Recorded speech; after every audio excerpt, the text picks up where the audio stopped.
Hello, my fellow viewers.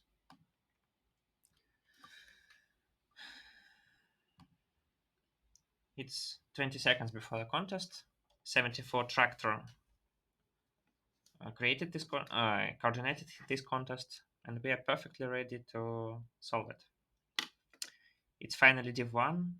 The coordinators and authors managed to make a Div 1, and we are happy about that. Okay, let's click the link. Bronco and traditions. Oh, two versions of problem A. Interesting. Let's start with okay. Bronco is the crown prince of Buryatia and soon shall become the end queen of the country. Ancient tradition. Before that coordination, the ruler must show their strength to the inhabitants. To determine the strength of the end ruler, the inhabitants of the country give them an array of a of exactly n numbers, and he must turn into zeros. You can XOR all numbers on a segment with some number, and that's all. Yes.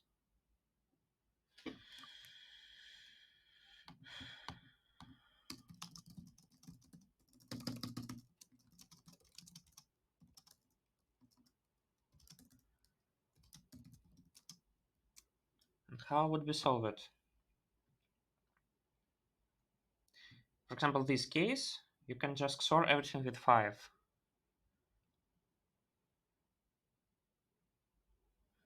Interesting problem. Maybe it's some kind of dynamic programming?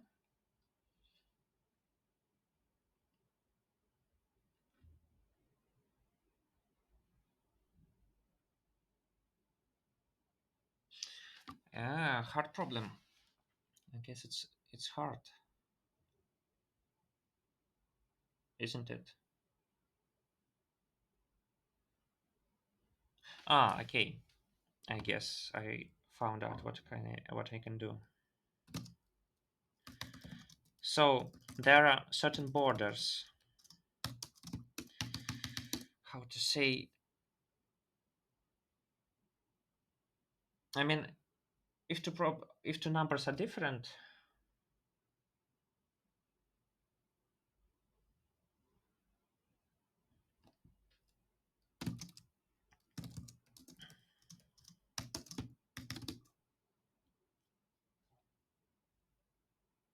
fine. Just I think we just have to find a number of different neighboring numbers, and that's all we have to do. Or maybe not. It's hard to say. Let's try. It's really hard to say.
I don't get it.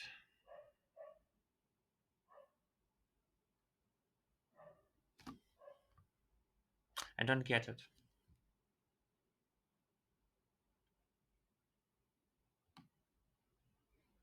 Okay, I guess I understood. So I have to check this. If A1 and A2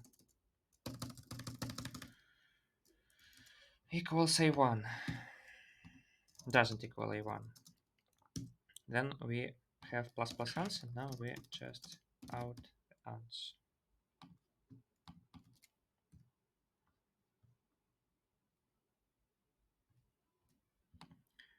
No, it's not right. And why isn't it right?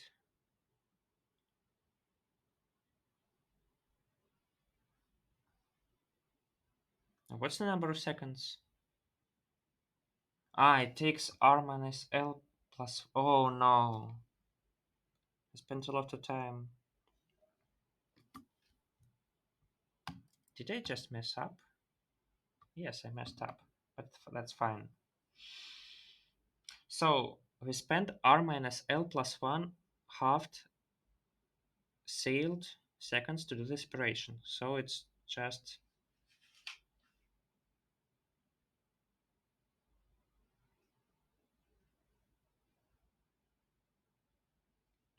So first of all, we don't have to do any operation longer than we can.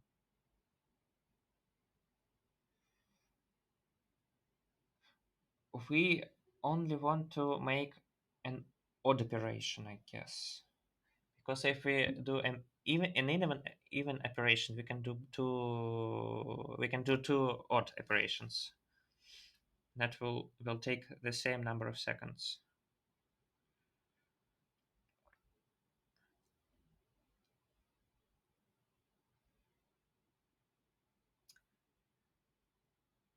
So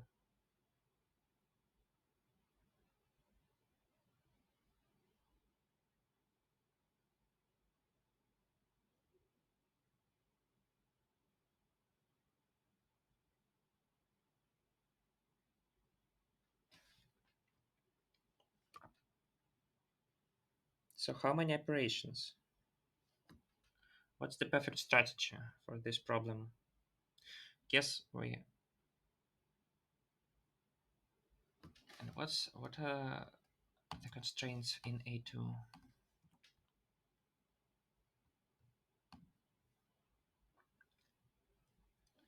The constraints in A2 are large.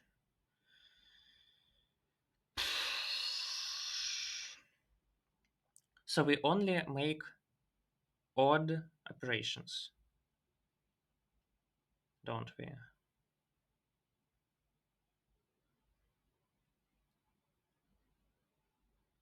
Not only that, yes, only that.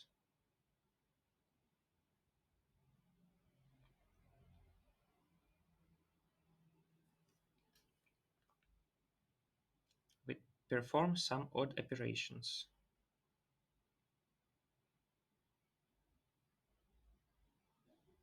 So, first of all, we don't need more than n seconds because we can just fix every number. We can just fix every non-zero number, and that's enough. Can we do better or not? Maybe we can. Maybe we can.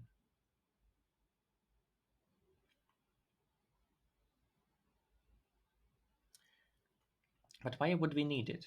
Why would we need it? So if two segments intersect, yes, assume that two segments intersect.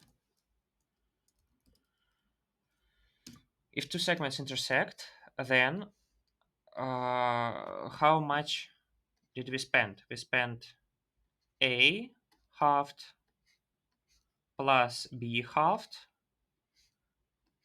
but we could as well make three separate operations. This, and this.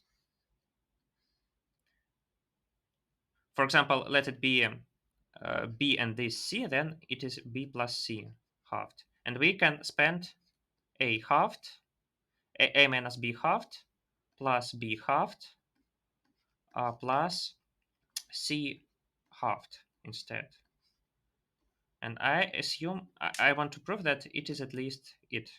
Why is it? It is because mm, actually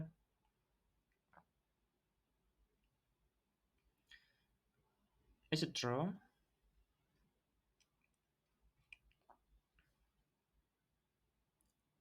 Okay, let it be a plus b, and this b plus c. So a plus b halved, or so usually it is just equal a halved plus b halved. And how can it be greater than it? It can be greater than it only if a is odd and b is odd.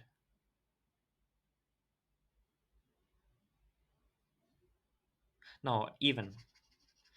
Oh no. Yes. Uh, so we don't like odd operations. We like even operations, don't we? Yes, we like even operations, not odd operations. And since we like even operations, we can just crop the two.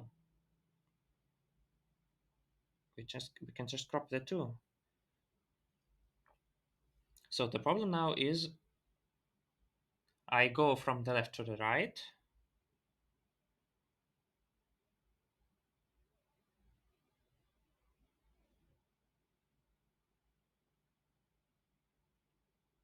I go from the left to the right. Okay, and if I see two, if I see a zero, I just skip it. If I see two equal numbers, I just destroy them. And if I see two different numbers, what do I do then?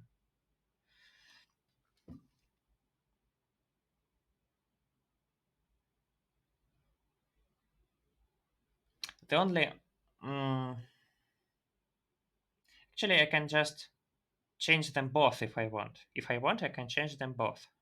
But do I need it? I can do it, but do I need it? Possibly yes, possibly no. For example, in this case, I can spend 2 seconds, 1 and 2, but I can spend 1 second and then 2 more seconds. So we never know whether we want it or not. Actually, if there are A, B, and C, can we just destroy them with two operations?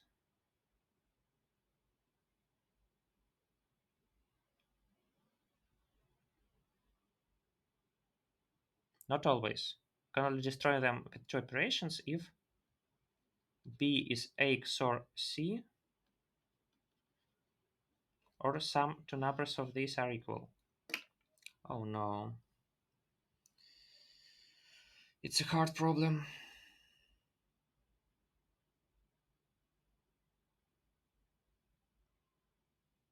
So again, can we need two intersecting segments? Can we need two intersecting segments? Yes, we can, because these two operations take 2 seconds and these three operations take 3 seconds. So, mhm. So we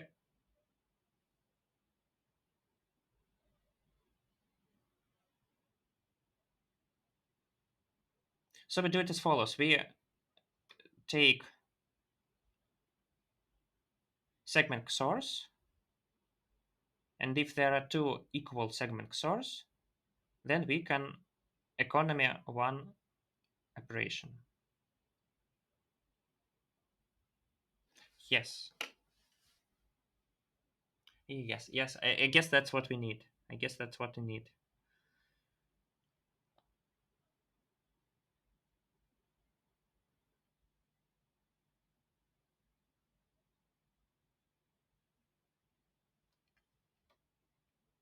Yes, I guess that's what we need. Oh no, what happened? Sorry. So the strategy is here we store unordered map from int to int, and it tracks the last occurrence of a number of a particular XOR. So we say that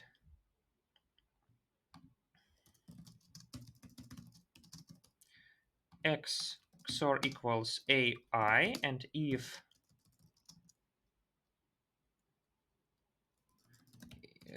after it equals u dot find x, and if it isn't equal to u dot end,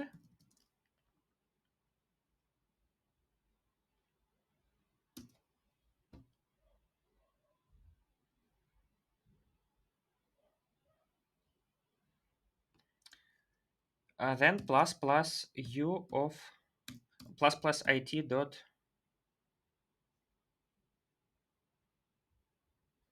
u. It dot second.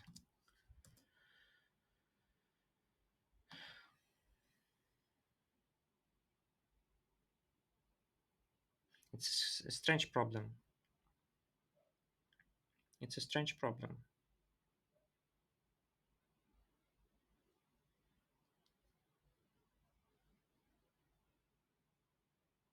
Okay, fine. Let it be strange.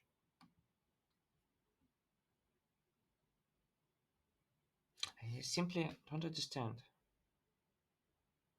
Are any two numbers with XOR okay for us?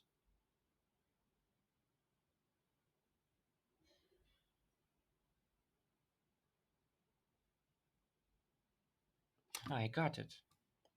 We need to store some sort of DP.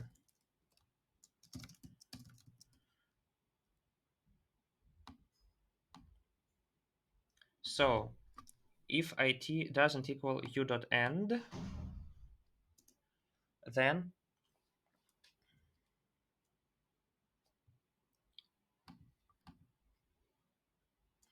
okay, we say that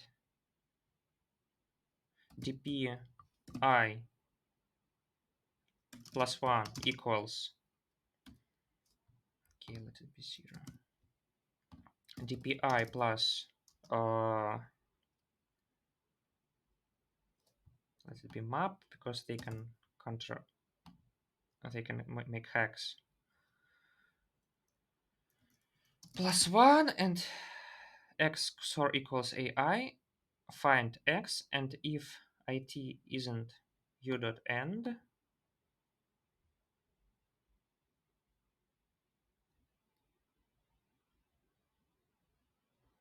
so if we didn't find it, okay, if we found it, then we say that dp it dot x dpi plus 1 is maximum between dpi plus 1 and dp it dot x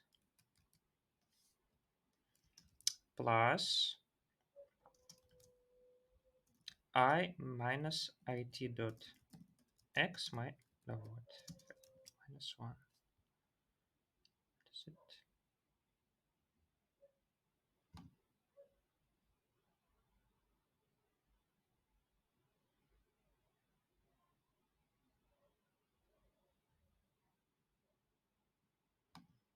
Why is it? Doesn't it work? Ah, it should be an arrow. Fine, and after that we say that, no, it's minimum. After that we say that just output dp and this case is correct. No, it is not correct. Why? Because in this situation,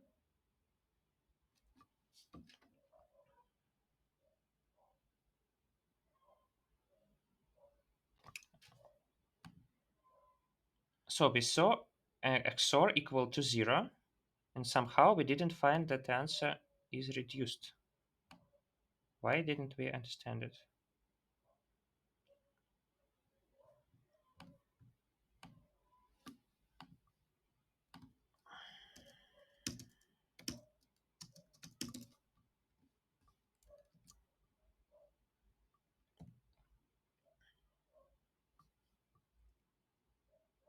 So x is 0, so we said that dp can be found as dp0, which is 0, plus I, which is 2, minus 1. No, it's not right. It should be like this. But still, why didn't it work? Why didn't it work? Ah, I understood. So now it is okay. It's just 2. Now it's 3 here. Why is it?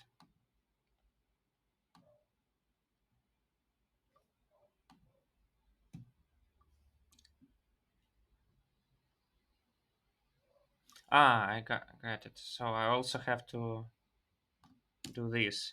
U x equals I plus 1.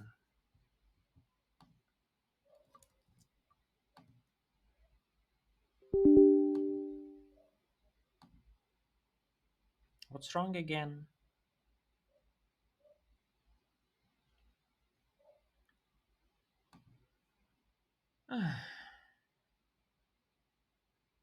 Why is it? What happened? And where?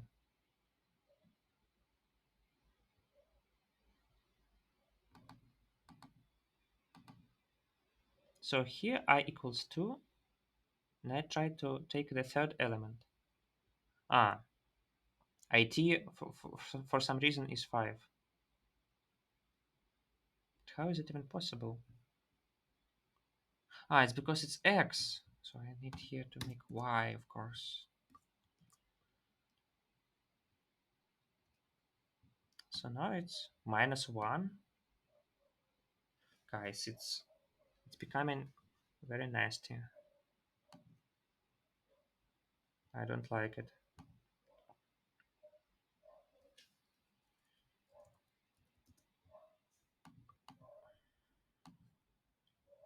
So it's 2, but suddenly 1, and now it's 2, suddenly minus 2. Ah, because it's also Y.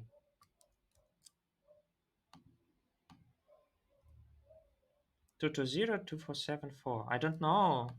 I don't think we need to continue the contest because we failed a lot. It's just a fail. Okay, okay, we will try. We will try this contest. We will really try to. Oh, again, this happened again.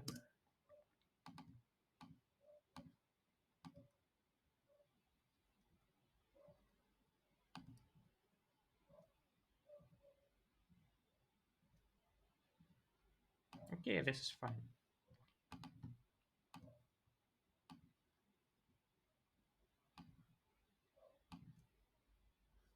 Okay, now we are 259th.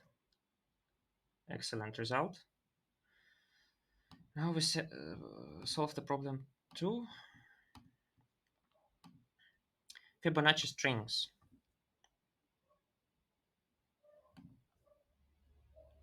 Oh no, I spent 22 minutes. It's a disaster. Spent 22 minutes on this problem.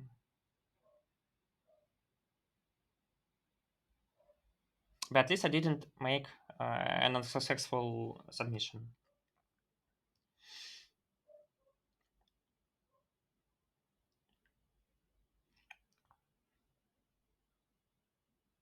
A string is called semi-Fibonacci if it is possible to order its letters to get a Fibonacci string.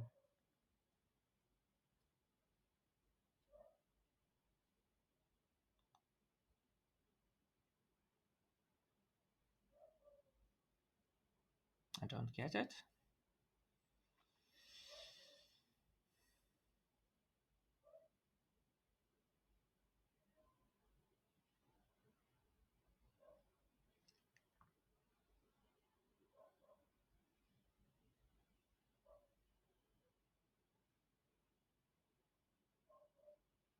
So it's some sort of backpack problem.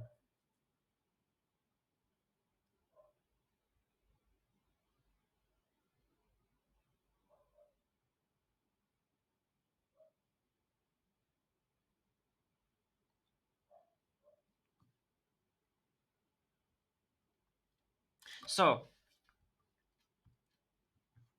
mm, so how do we solve it?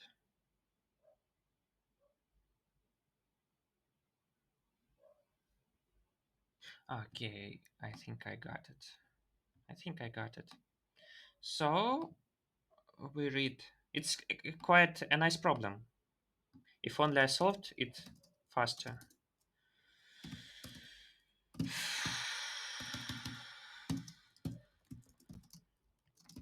So what do we do is we actually make a priority queue,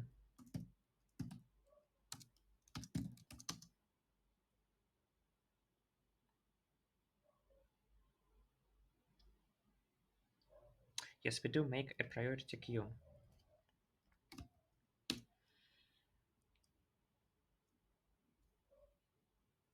and we put all our numbers in it.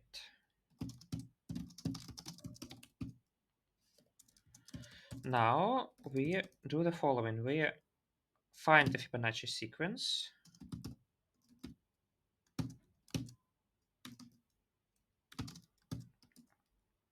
and while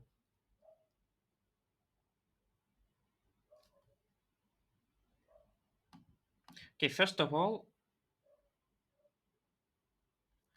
we have to find the sum of our sequence.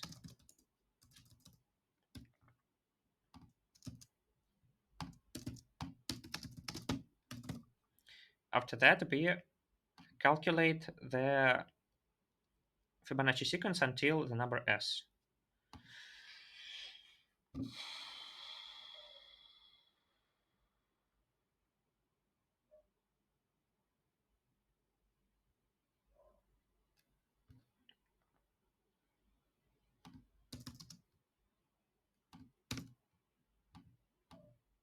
So while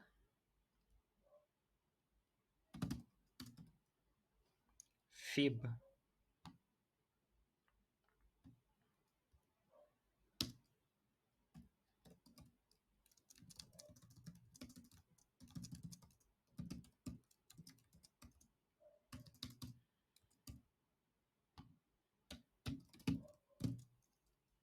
minus 1 is less than s, we push back fib back plus fib size minus second. So this is a Fibonacci sequence, and we push it until we get a number that is at least s. And if fib back isn't actually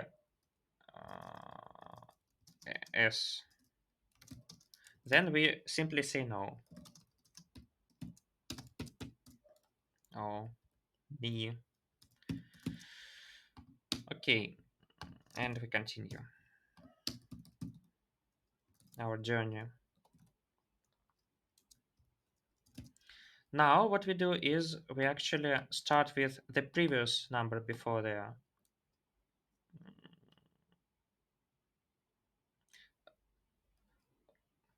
How is it set?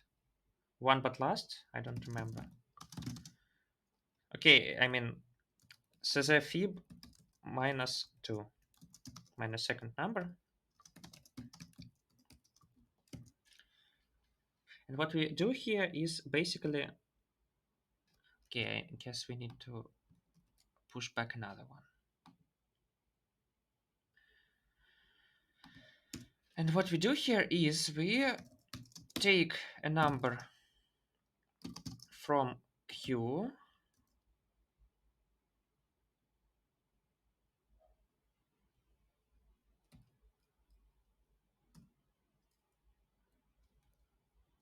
it is actually how is it set as front? It's priority queue, so it's just top. We take a top element, and if it's at least fib I plus fib I minus first, then it is a failure.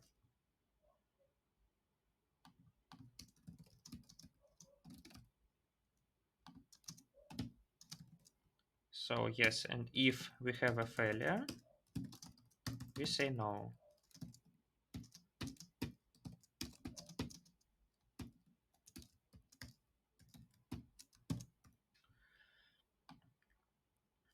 Okay, here we say that fl equals true.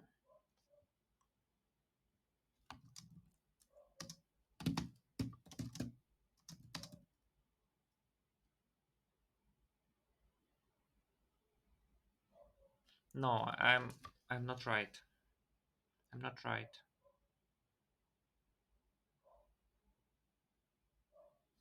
Okay, it's not very important.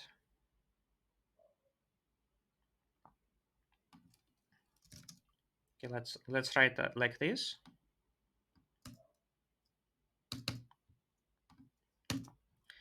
In this case, fl is true and we break. Okay, now we have to say that if nb is less than fib I, then we also do the same.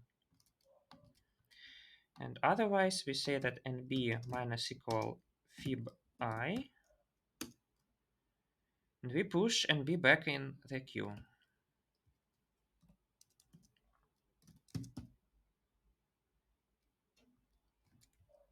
Excellent. But I guess that here we have to say -3. I don't know. Let's try, and if we fail, then -3.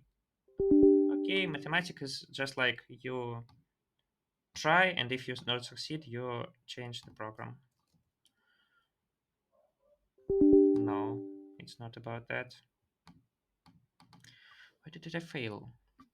Fib I plus first, fib I minus what? And I equals I should be not at least 0, I should be at least 1. So yes, yes, no, no, no, no. No, it's not correct. Why is it here? So we need a test 1313. Why did I say that it is wrong? I said that it is wrong because it should be wrong. So the top number is 3, and it turned out to be less than, okay, I should say q dot pop after that. Yes, I forgot about it completely.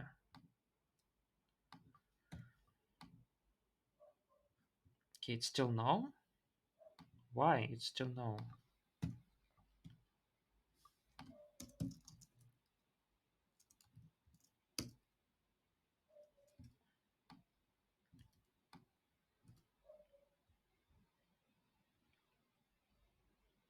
It can be possible, but still. So nb is 3, I is 4, so we take 1 1 2 3, and that's correct. Q pop.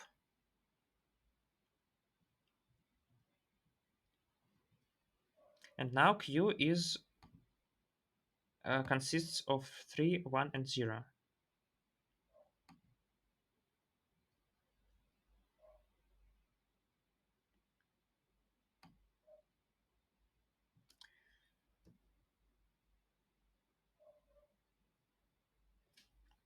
Why did I fail? I failed because it said that I said because it said it is at least 3. I only need that.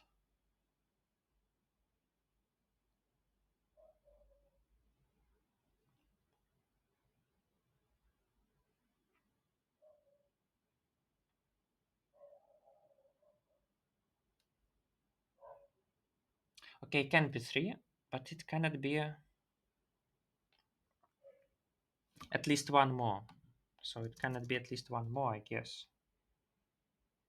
But it is at least one more. So I is 3, so it is 4, and it is 3.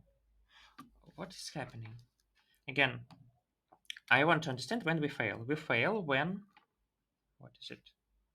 We fail when we cannot make two numbers.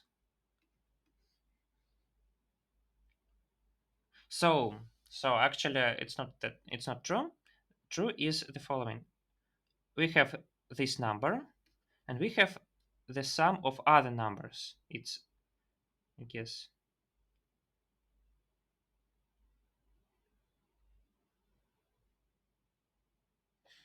so the sum of f0 plus f1 plus etc plus fn is fn plus 2 minus 1.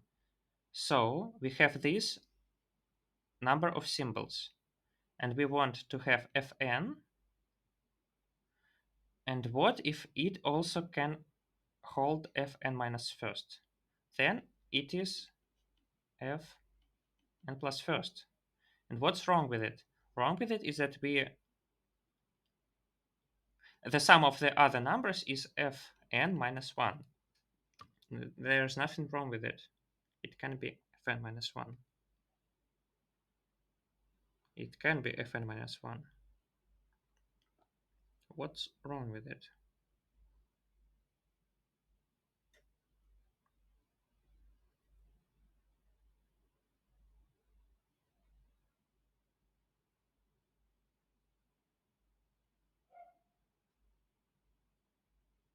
Maybe the thing is the number cannot be very big.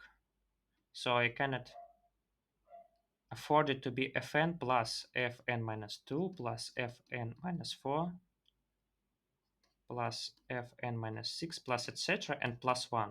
I cannot afford it. This is what is bad. This is what is bad. And why is it bad? It is because I cannot fit it in. And is it a criterion?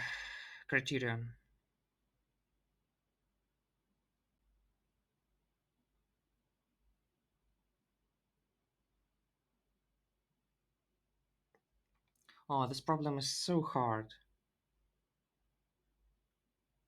What is it doing to me? For example, if we have 7 equals 3 plus 4, then we can use 3 as well as 4 as the starting number, don't we?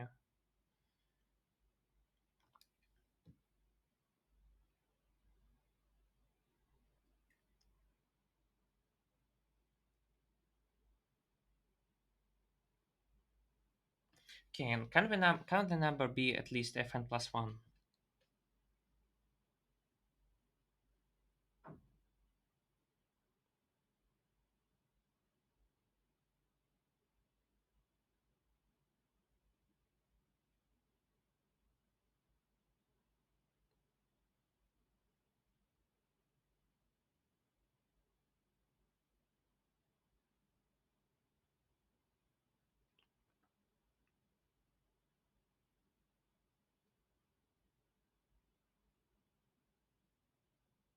Okay, got it.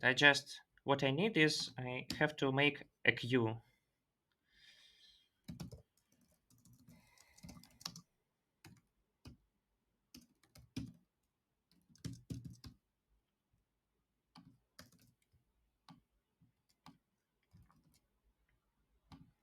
And what I do here is firstly, instead of this, I push q.top in the queue.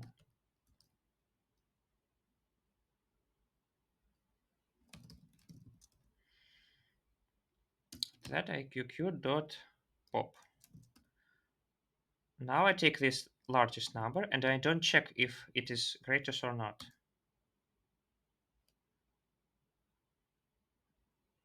I just do this. And now I push it no, in the queue, in the QQ, I mean. So I disallow it for using in the future. I disallow it for using in the next step, but in the step after that, we can use it again. So I guess it's correct now. But I didn't check some ints. Okay, it's fine. It's fine. I think it's fine. But I hate it.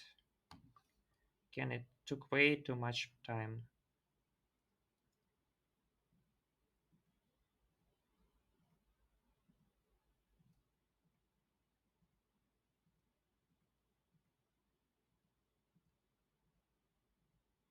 It took way too much time. An insane problem, but we solved it. Now we step to the C.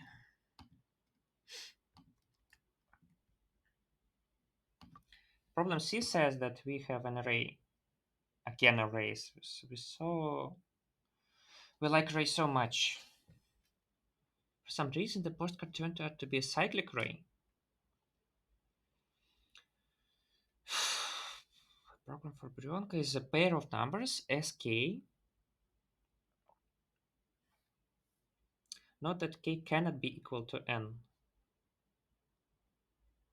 Tonya puts the robot in the position of the array S. After that, Burionka makes exactly n steps through the array.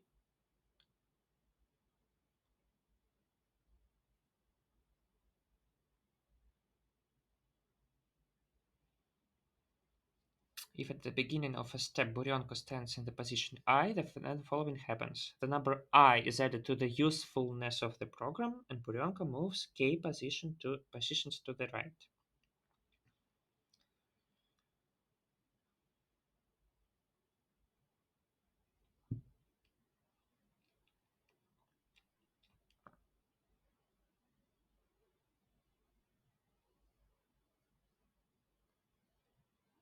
Each time he wants to assign AP uh, equals array x for a given index p and the value x.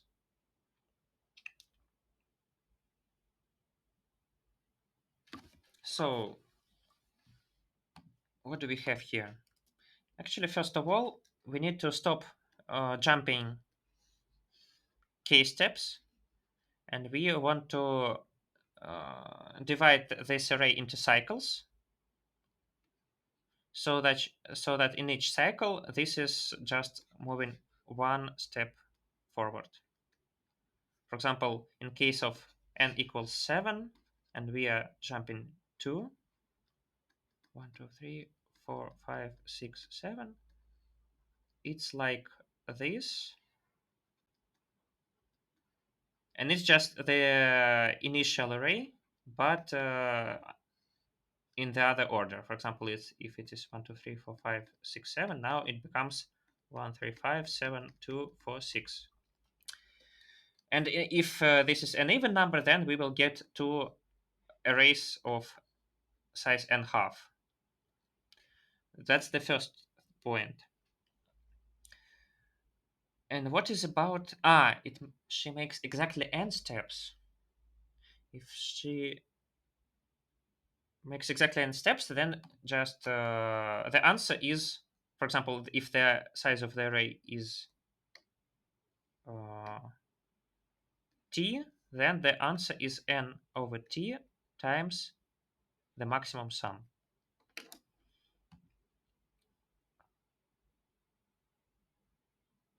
So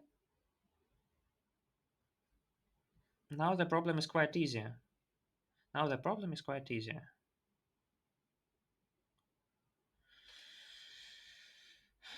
We just store these sums, and if some sum changes, we just change it and we store it in a set, and we extract the answer as the maximum number in the set.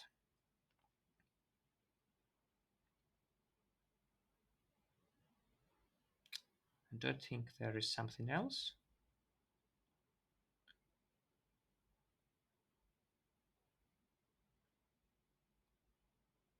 Okay.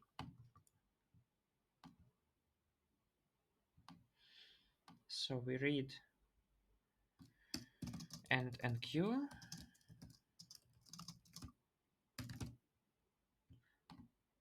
What do we do next?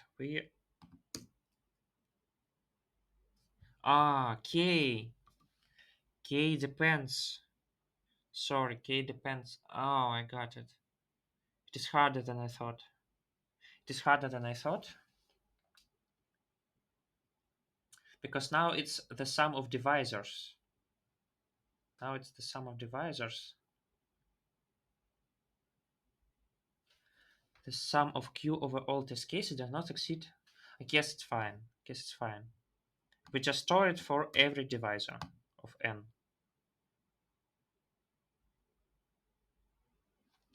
Okay. First of all,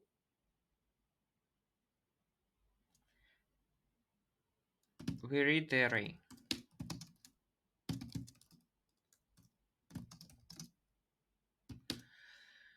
What's next? Next we make these strange sets, I guess. So we can do it somehow gridly. So all we need for every number, for every divisor, we need a vector of sets. No, multisets of integers.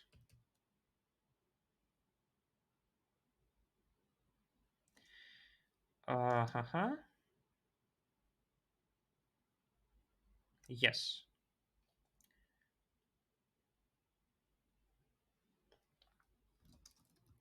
And also we need a vector of just vectors.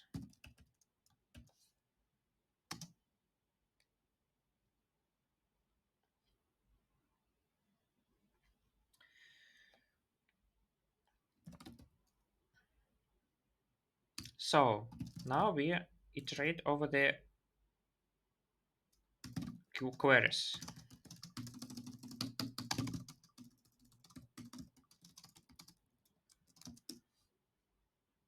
Queries are P and Q. No, P and X. And what it means? It means that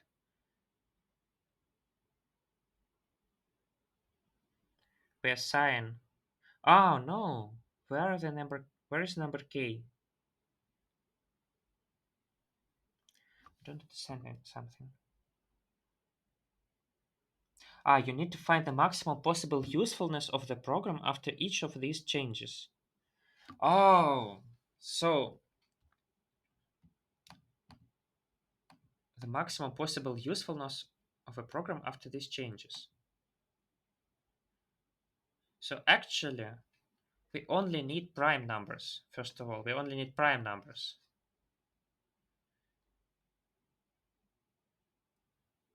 I mean, this n over t is p. No, t is p. T is p. T is a prime divisor of n because if we divide it, for example, it into arrays of size 6, then we can also divide these arrays of size 6 into two arrays of size 3, and one of them is greater on average, and we like when it's greater on average. So what we need is we store it for prime divisors, for all prime divisors. Yes. So first of all, we find the factorization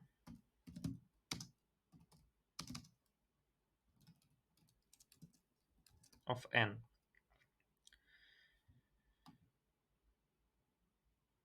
Yes. Secondly, we do this and this, and we find the sums for each prime divisor.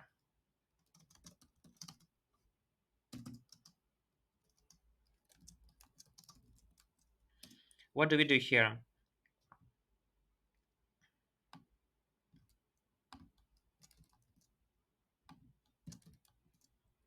First of all, we take sums I And this is vector of int. What is it? No, it shouldn't vector. It shouldn't be vector of int. I guess it should be just vector of ints. And it says like, yes. First of all, I iterate over the array, and I say that sums I j percent n over int p equals fci dot x. And see here I take p over n over p, and this plus equals, and it should be long after all, equals plus equals ai, no ag. And this is, I count these sums, and after that I put all these numbers, all these sums into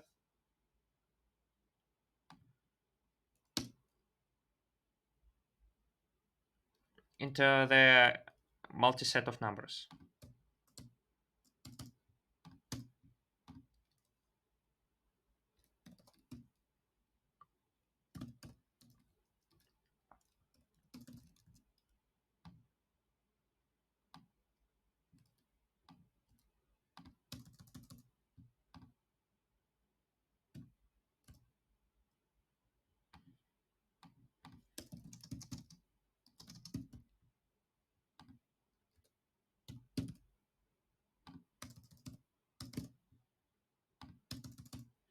And here I just do it for all these numbers. I put them in the multi-set.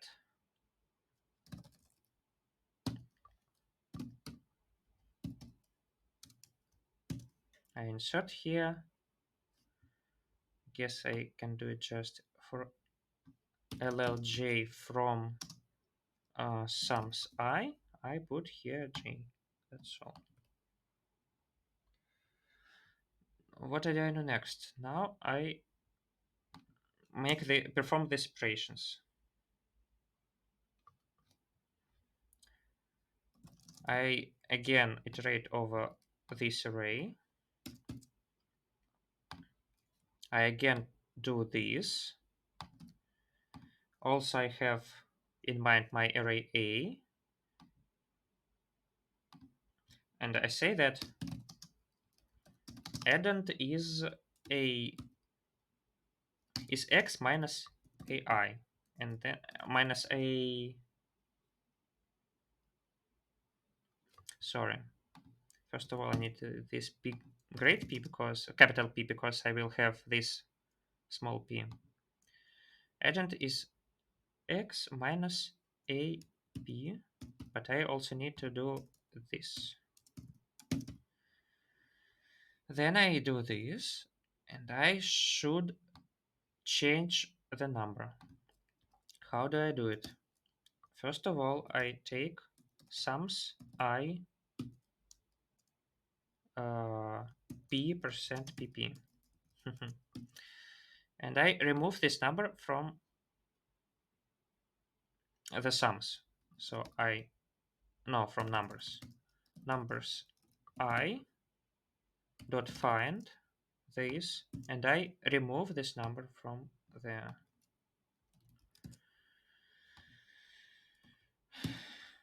After that, this number is changed. Yes, so this number is added and the addend. Also, I forgot to do this. And in the end, we just put the number back.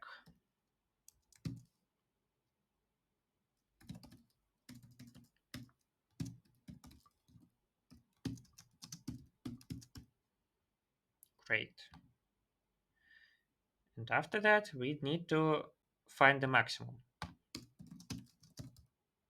Okay, it's long again. And let's for sure make this long. We say that mx is max of mx and numbers I dot r begin star. After that, we just output mx. It looks pretty fine, doesn't it? No, it doesn't look fine, and moreover, it's incorrect. There are some random numbers. There are some. Oh no. Where did I fail? Why are there so few numbers?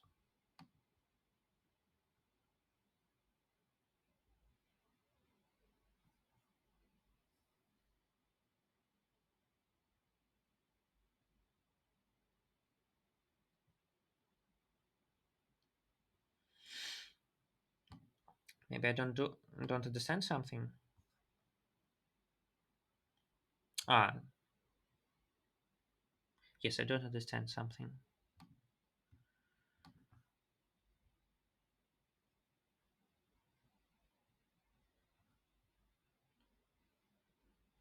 Okay, why did this happen?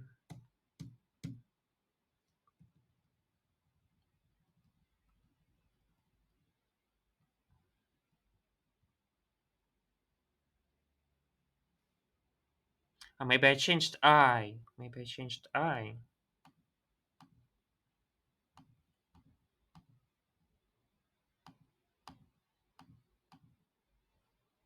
And I shouldn't have done that. Okay, now it's safe, but I think it won't help me a lot. No, it didn't help me at all. So, for example, why is it? Ah, I forgot the most important thing. I should multiply it by pp.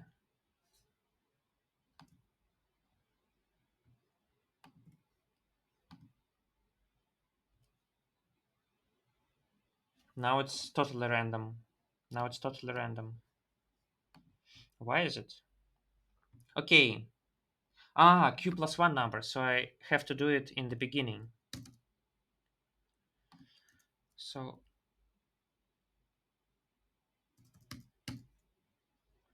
let's separate this. Let's separate this. So if I is at least 0, then we do this. But we don't find maximum here.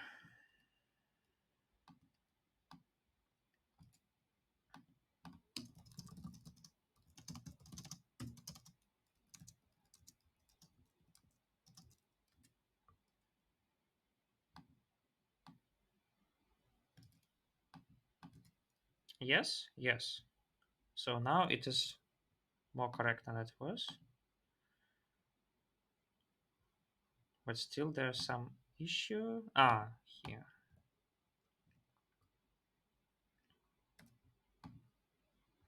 3, 5, 14, 16, 24, 24, 24, 57, 34, 54, 36, 36, 6, 18, 27, 28. Great.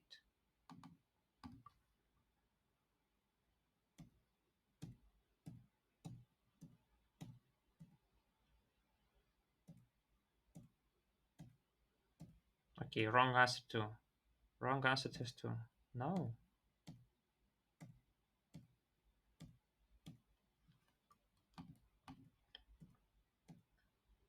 Okay, now I'm more or less okay. If I solve D. Oh. Ah, we have 3 seconds, so I guess this is safe. But why such slow solution? I'm more or less okay, and I'm 35th, but still I'm very slow, so I will be 36th now. Oh no, it's not that bad. Many people solved 4 problems. No, not that many. But I'm more or less safe. Yes, so I just need to solve D and maybe E and maybe both and maybe not D and first E because they cost equally, but nobody solved none of them, any of them. Turmax, argmax. We call the array an array A pure if all elements in it are pairwise distinct. For example, 179 is pure, 1337 isn't, and because 3 occurs twice in it. A pure array B is similar to a pure array C if they are equal length, and for all pairs of indices, LR, Rmax is equal. So it's like the same permutation. Okay?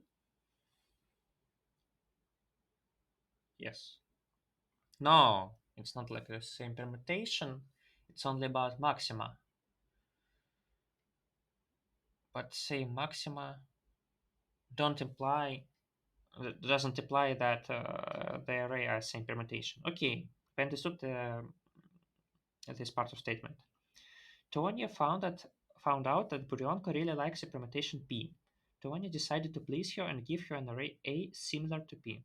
He already fixed some elements of A, but exactly k elements are missing.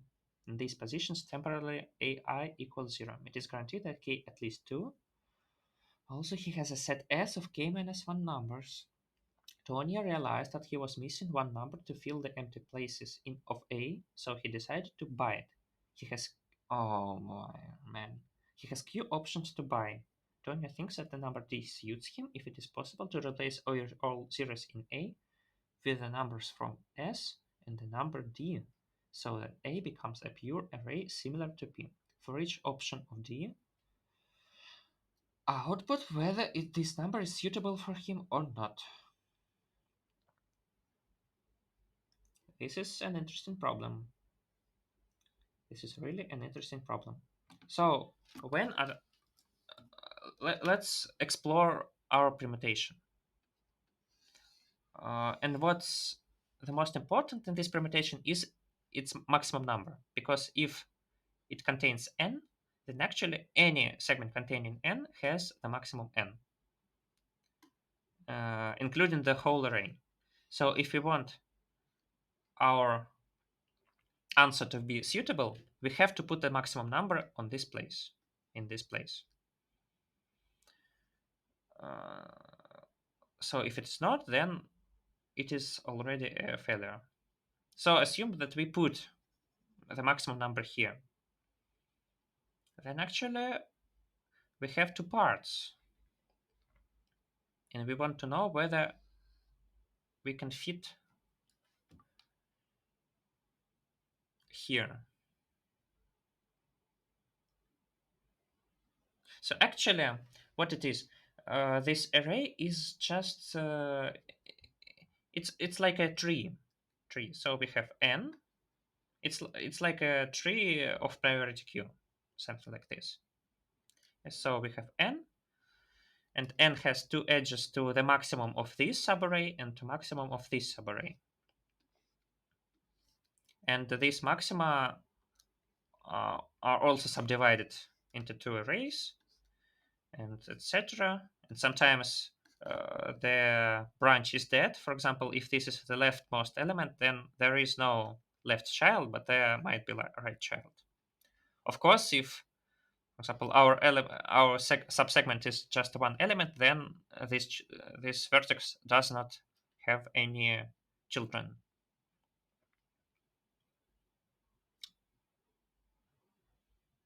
Yes, yes, and that's all. So all we need is to contain such a tree. Our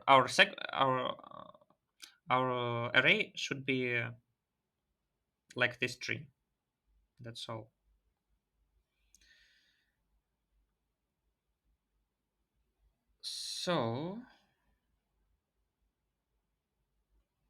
So it's interesting.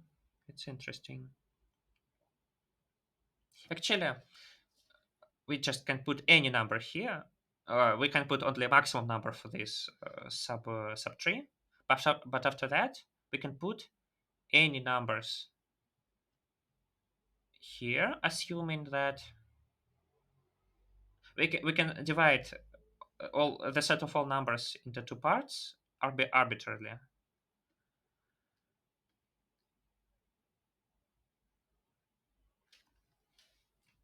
Yes, and all we need is to put the numbers into these vertices correctly.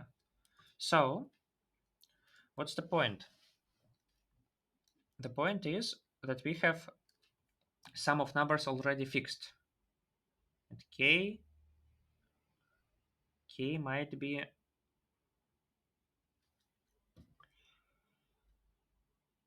We also know that k is at least 2.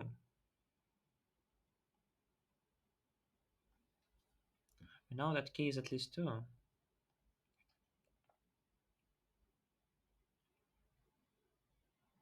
It's guaranteed that for each given d,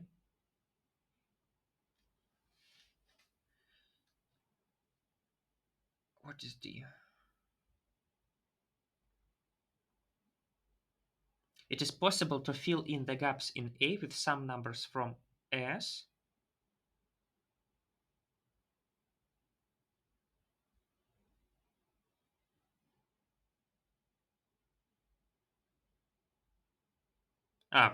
with numbers from S and the number D to get a pure array. So they just say that all the numbers in the input are different. Okay. So what?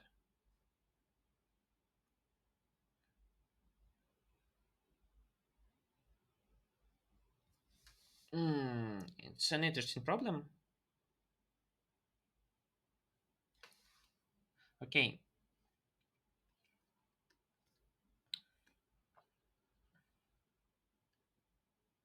But it's a bit strange. It's a bit strange problem.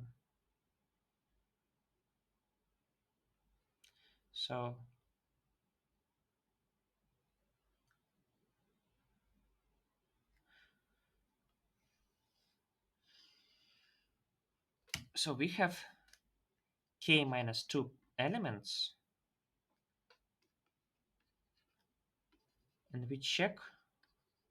So again, it's like a tree, and some elements in this tree are missing. Okay.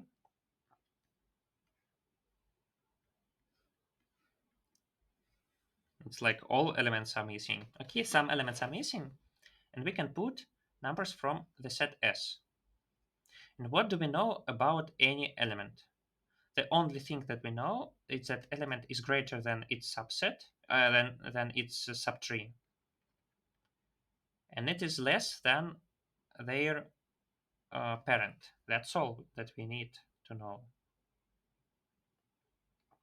Yes, any element is greater than their children, but is less than their parent.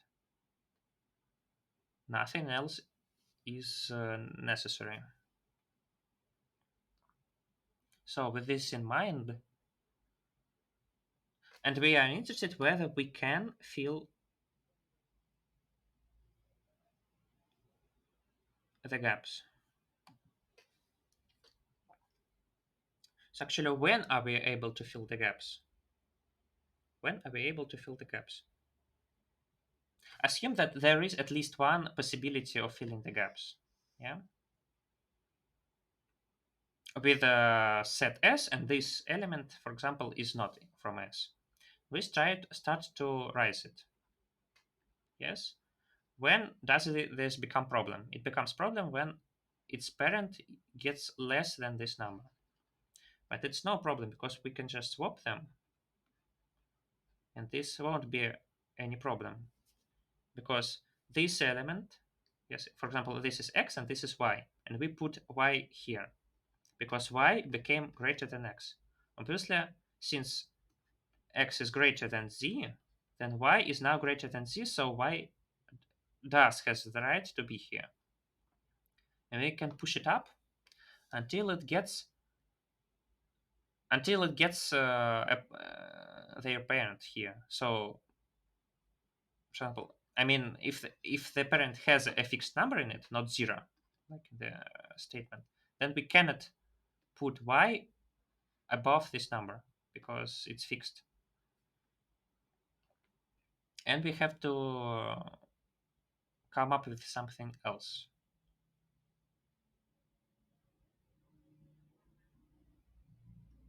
What can we do in this situation? I think I got it. We have uh, several subtrees, several, I don't know, connected areas in this tree, which are completely oh,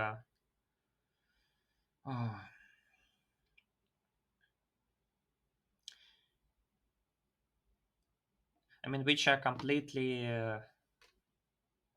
um, skipped. For example, a single element that is skipped. Yes,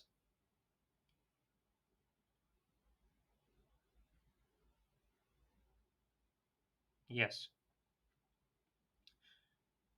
So,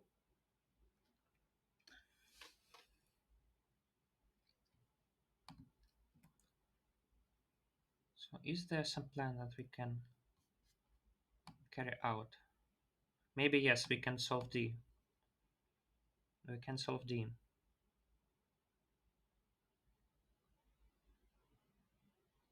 Okay, but this problem A was a total failure. It was disgusting. I was demolished by this problem A.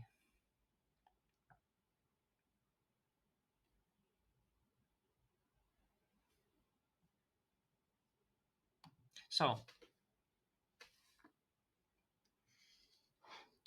so we have several uh, connected parts.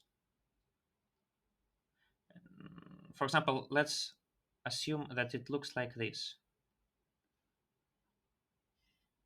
Okay, what do we know about it?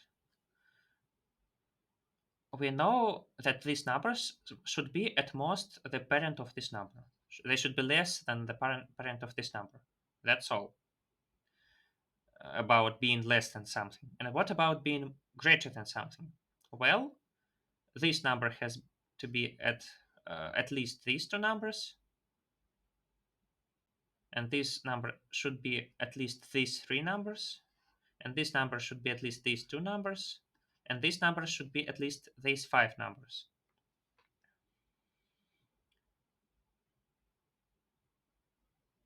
So it should be at least maximum of these numbers. So for each number, we just know the set of constraints that it has.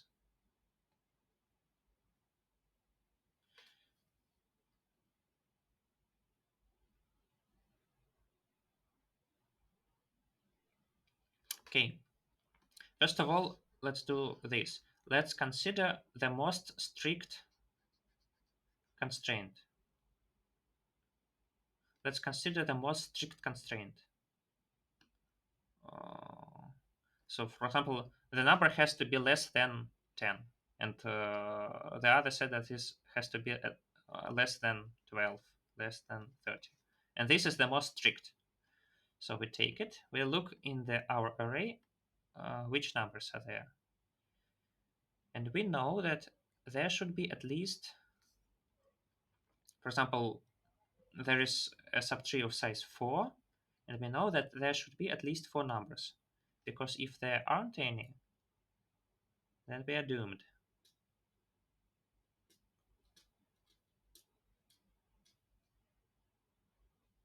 And we now try to use as little numbers as possible. So for example, just we just take the minimum and we try to fit it somewhere. Yes? We just take a minimum and we try to fit it somewhere. We can fit it in the minimum necessary things. It's some sort of dynamic programming on these strange vertices and something.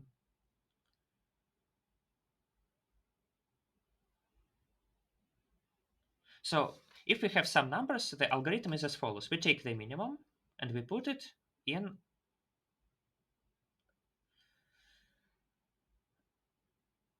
So we take a minimum, and if it is greater than some mm, of these restrictions, then we are doomed because nothing can fit in these restrictions. And if it's not there, and if not, then we can put it anywhere except for these restrictions.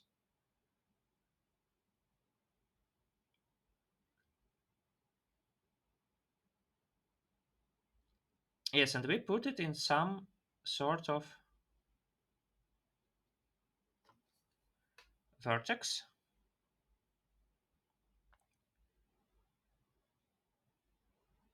Yes, and there is no problem in putting it here, I guess. If we put it somewhere else, then why can't we just swap these numbers? That will be okay.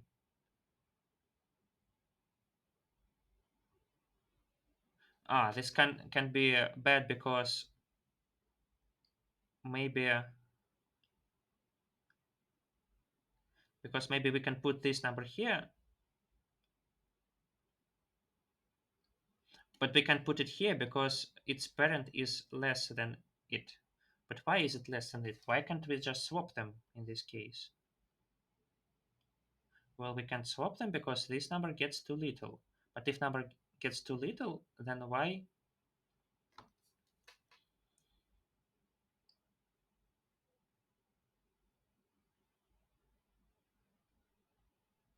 I don't know. Mm, so, is it possible that we cannot put it where we want it? Yes, it's possible. Yes, it's possible.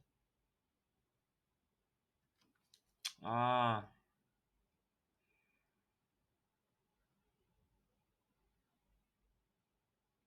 so we have to take the strongest restriction of this kind and then put it there. Yes, we have to put it in the strongest restriction.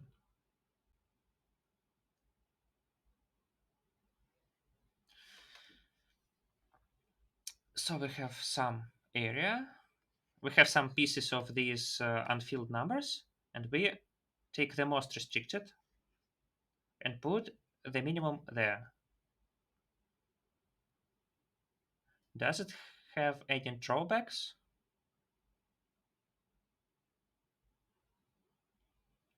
Okay, what if we should have put it here? So here lies some number, and why cannot it be here? So if it is because of this restriction, then it is dumb. Because it cannot fit here neither. So it's because some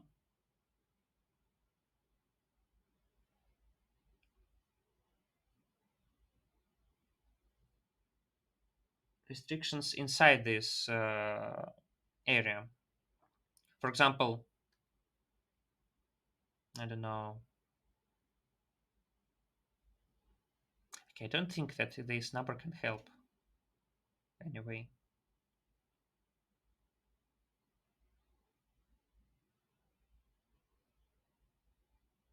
Okay, I guess so. Hmm. So yes, we just put it in the most restricted area. That's all. That's all we need.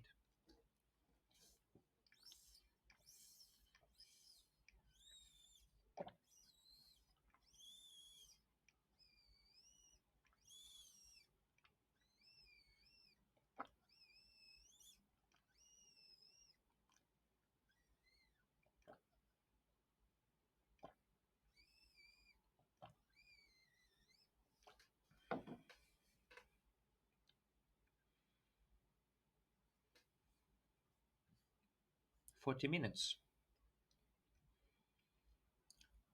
Okay, how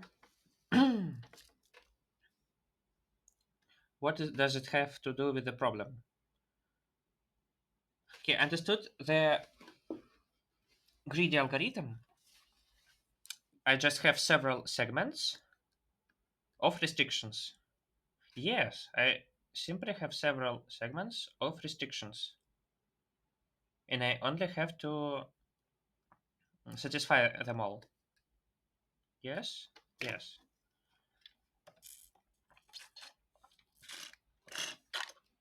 Actually, it's a bipartite graph. It's a bipartite graph. So I have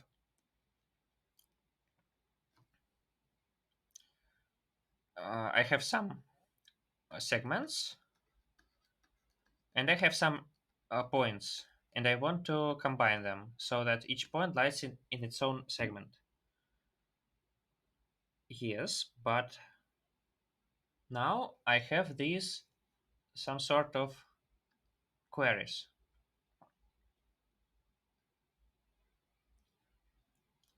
So when do I have a problem? I have a problem then when there are several segments such that there are several points such that there are exactly so many segments covering them,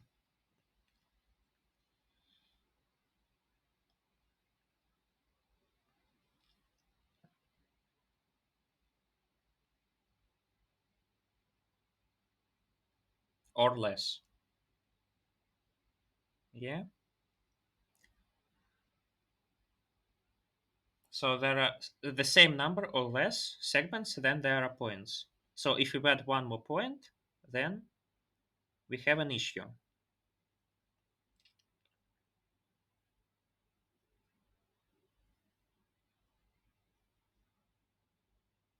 So we have to check. So actually, we have a line, we have several points.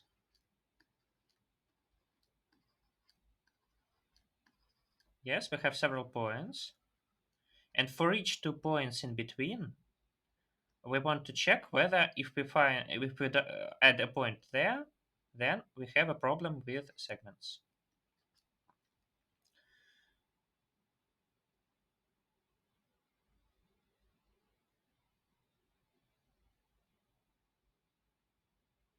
So I think that it is some sort of two pointers. So we have a line, we have these points. So let's have some pointer and we go from left to the right. So if we see a segment, then we have plus plus segment. If we have a point, then we want to know, is there some issue with this point? What do I mean? I mean that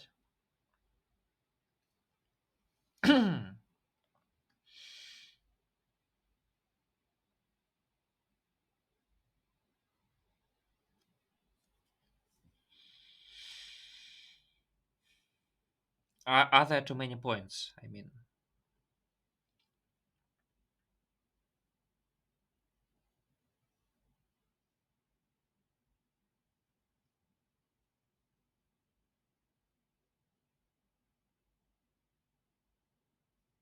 so yes, we can track. Ah,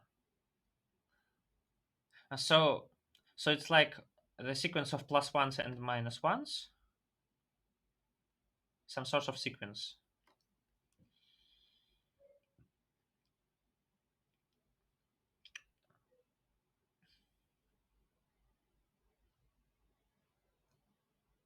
Yes, some sort of sequence. And what's the problem?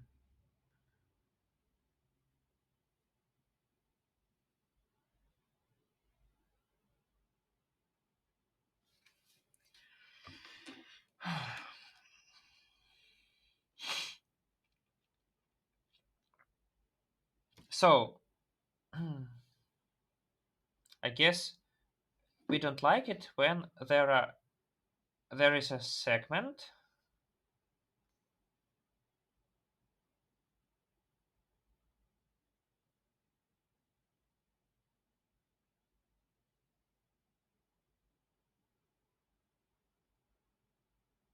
So again, let's do this. If we have a starting segment, then we do +1, and they have an ending segment, and we have -1 or nothing. And we have a when we have a point, then we have also -1. So if we have a negative value, then it is obviously bad. But we don't take into account the end of the segment, and this is also bad.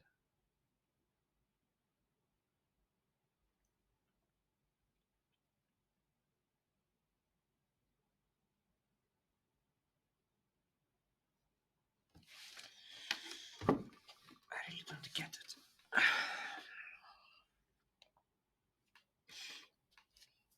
So again, we take several consecutive points and we try to count the number of segments that cover them. I think it's some sort of a standard problem and I just don't know it.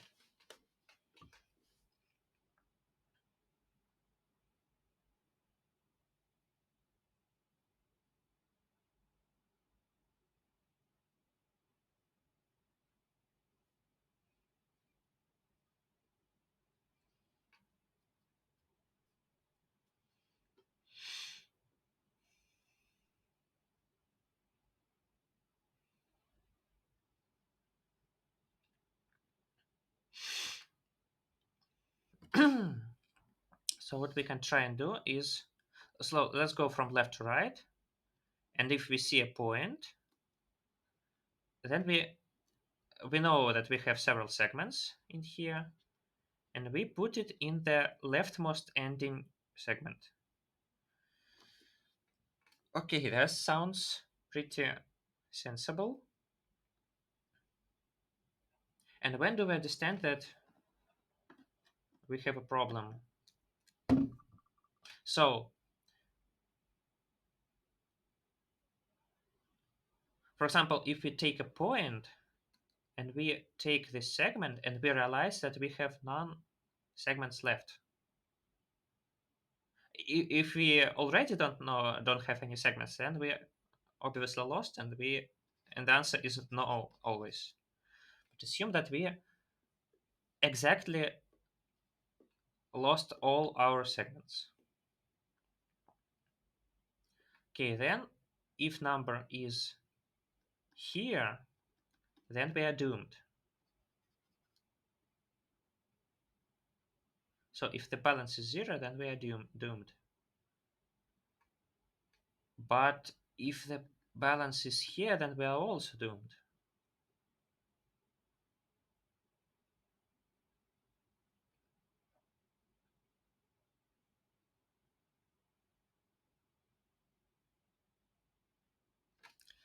Oh,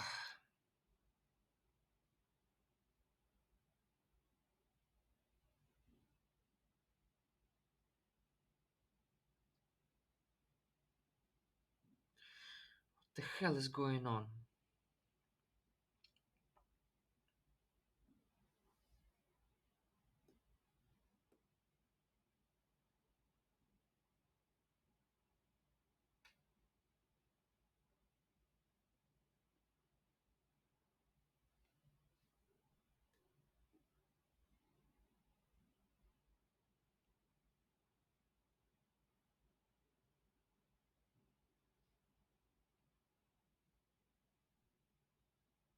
So, I don't understand. Maybe I understood. No, I didn't understand. I don't understand it. And it's not true. It's not true that we can make all this a problem. Because, for example, this is possible that we have this segment and this segment. And if point it is here, it destroyed this segment, but still we can put a point here.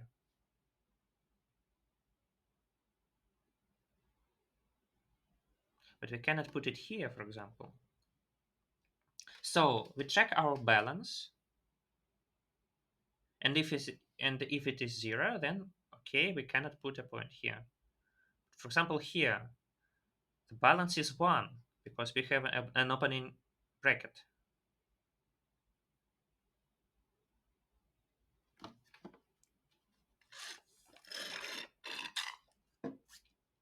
Yes, we have an opening bracket here.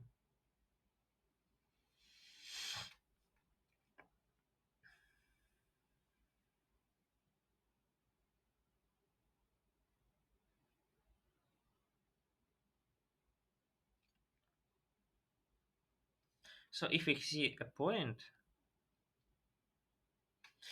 oh, I really don't understand it.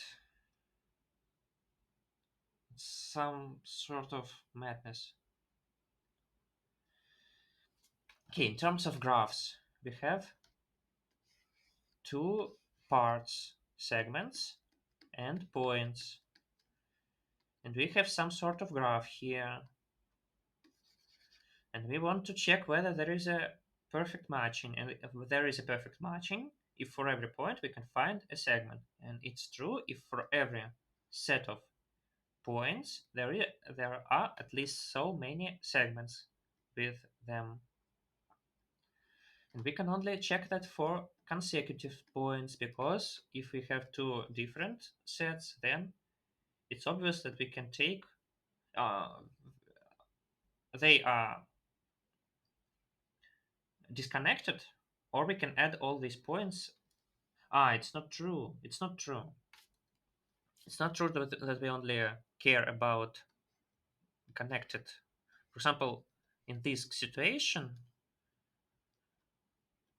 this is a failure. This is a failure.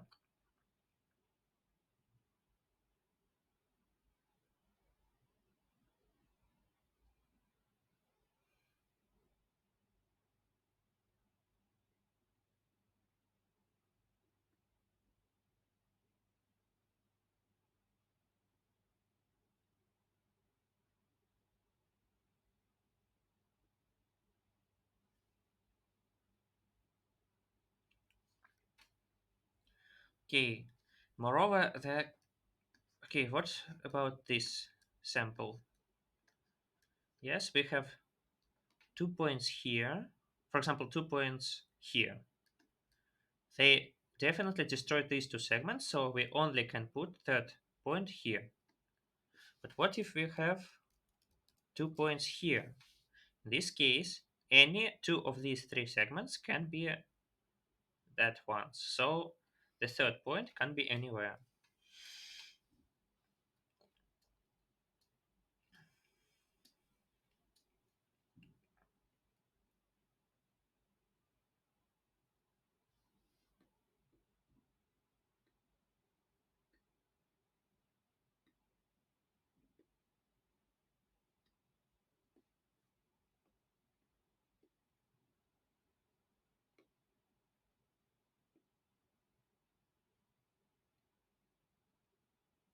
So, uh,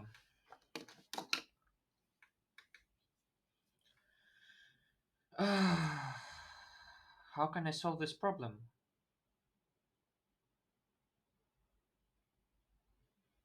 I need to find some nice criterion. The nice criterion is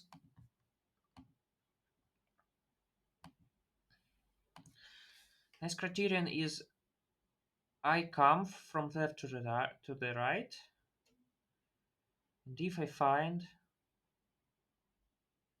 two consecutive. Mm,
What are the constraints?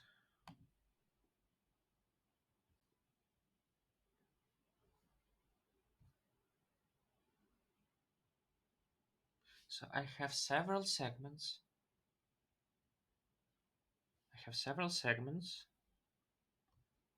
And several numbers. And I want to check whether I can match the segments with points.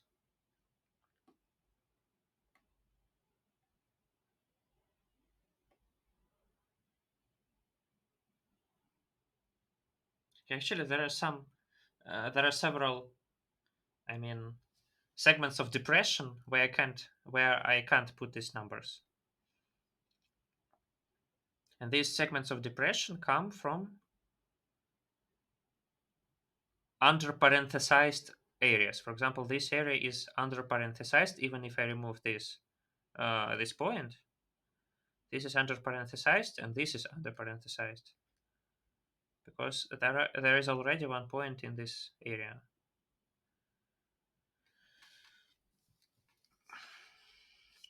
And of course, this is under parenthesized.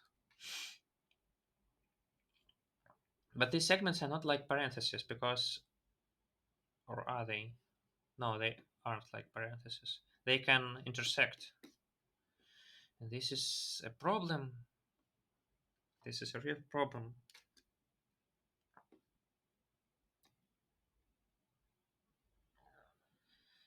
Oh.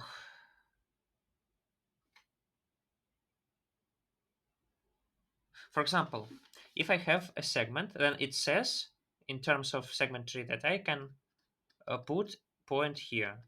This is +1 ability to put a point here. And this is also +1, +1, +1, +1, +1 ability to put a point here. But if I have a point, for example here, it reduces all these, it decreases all this segment.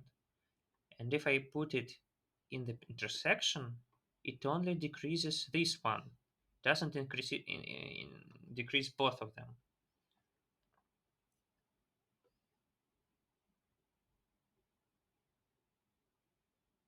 Hmm.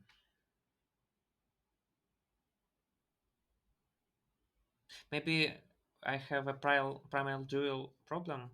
So let's make a linear program.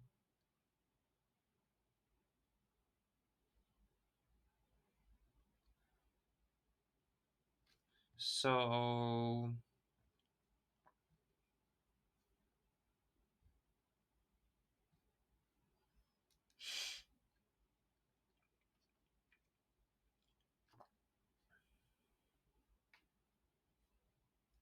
so I have several vertical lines. Yes. What do I want? First of all, I have several segments. They say that so for every y, uh, what does it look like? It looks like a set of points and segments. It looks like something like this. I don't know, this, and also, of course, no, no, not of course.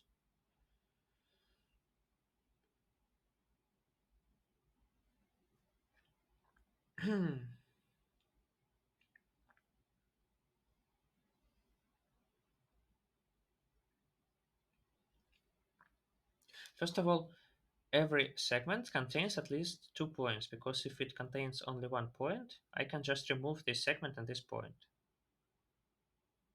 Yes. So every segment contains at least 2 points. Oh, crazy stuff.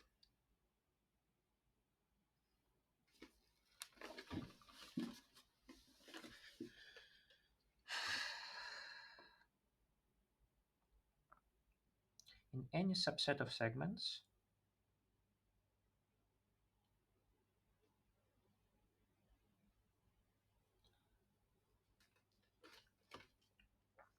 So for any subset of vertices,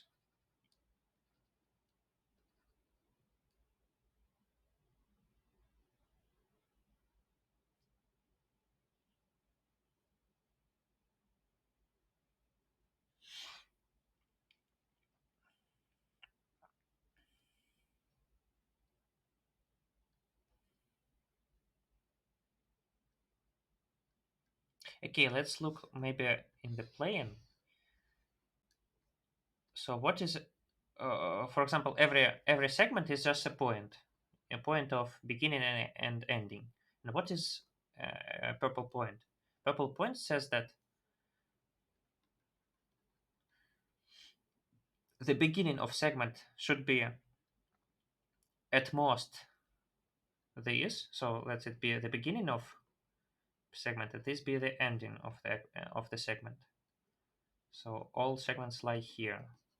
So it says that the beginning should be at most x, and the ending should be at least x. So each point is just like this quarter plane,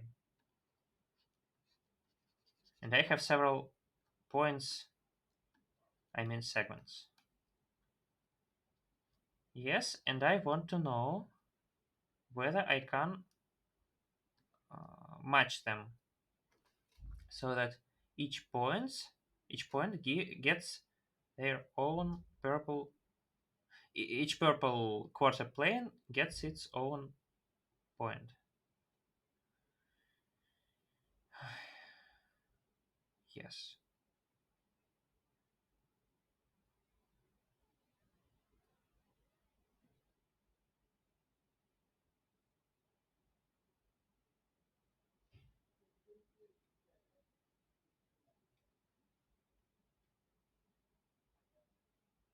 So I can do it vice versa, and I can suppose that there are green quarter planes, and I have purple points.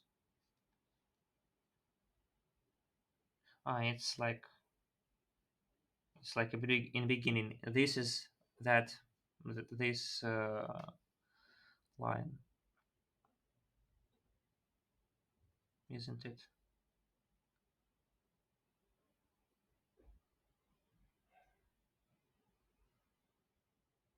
So what?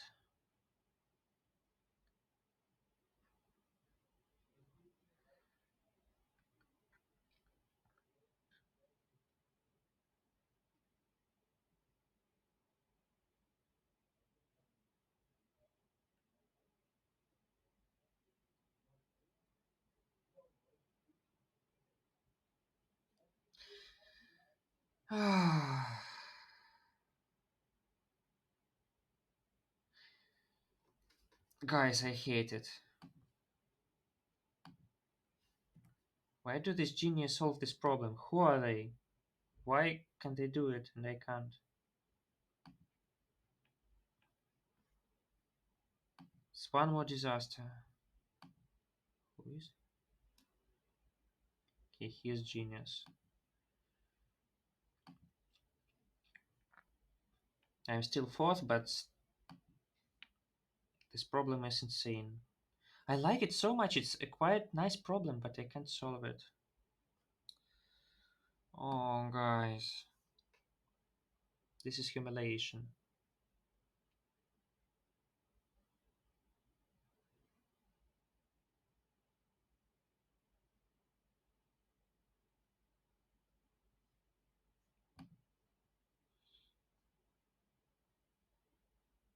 I don't. I can't even solve this problem when I don't have to add a number. When I just have several segments and several points. How can I solve this problem then? I can't use Kuhn algorithm because it will be too slow for this problem.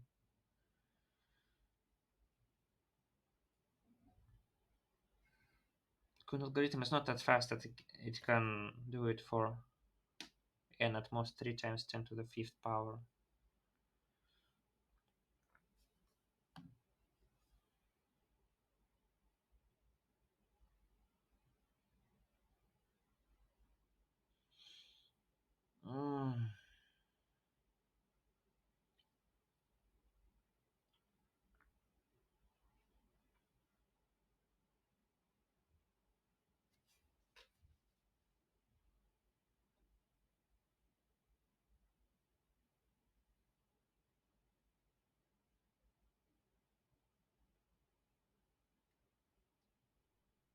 Trash.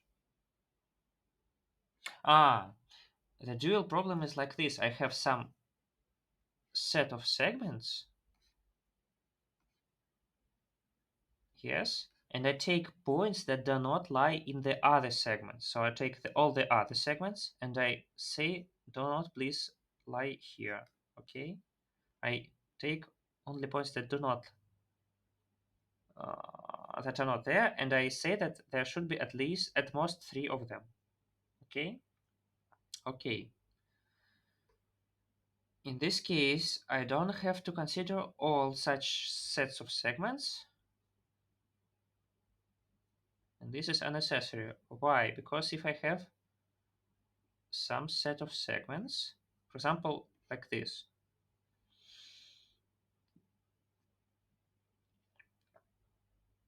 so it's not connected. If it is not connected, then it says that outside of other segments there are at most 2 points. But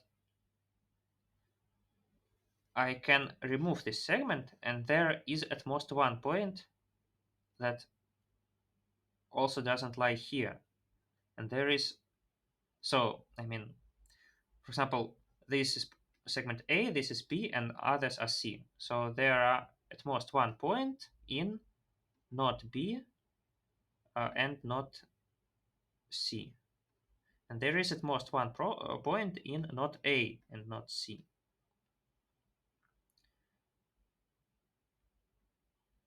So there are at most 2 points in not A and not B intersect C. But not A and not B is everything. So there are at most 2 points and not C. So actually, I only have to consider connected sets of segments. Yes, yes.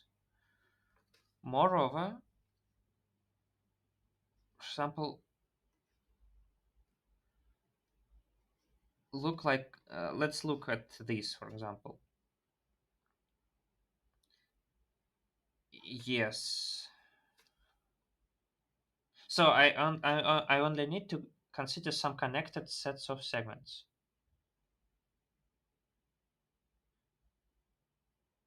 And why would I exclude some segment? I would exclude some segment because it has for example, 0 points in it. So I don't need it. But if it contains 0 points, then it's strange, isn't it? Actually, no, I don't. It's not true.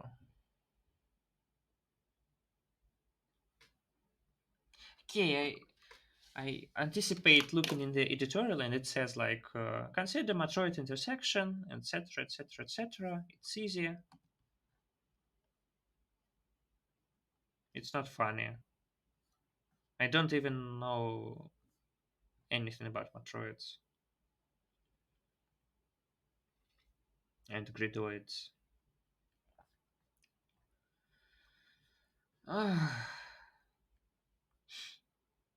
Another contest, another disappointment. But at least we have plus 35 because not many people solved D. Kostroma is very fast. He's so fast.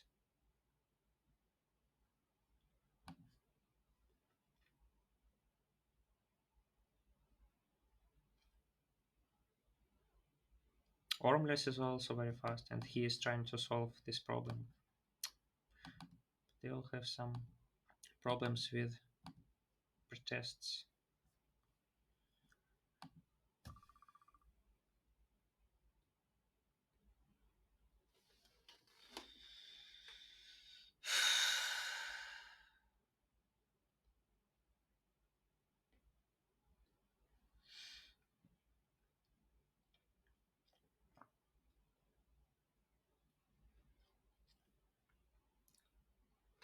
It's so easy problem. Why can't I solve it? So we have several segments. And we just want to know whether we can whether we can make a matching between these points and these segments. It's a standard problem, so why can't I solve it?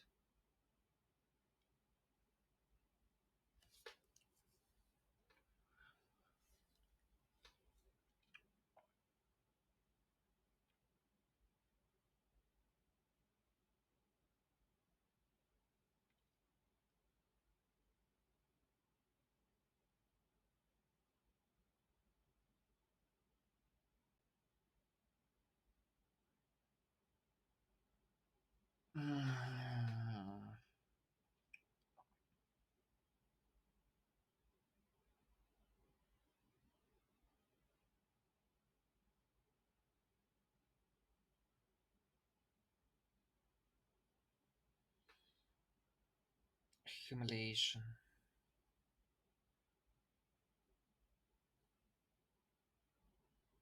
This problem is kidding at me. Is kidding me. Yes.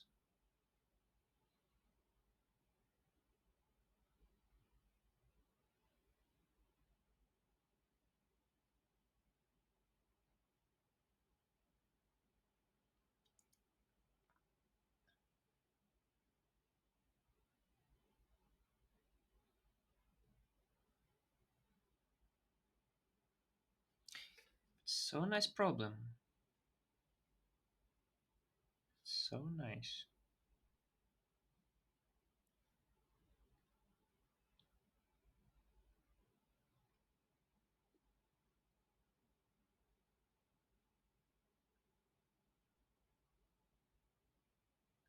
It tries to bribe you with its simplicity, but it's only a simplicity in formulation, and in solution it's not that easy. The author has some secret, and they won't tell it to us.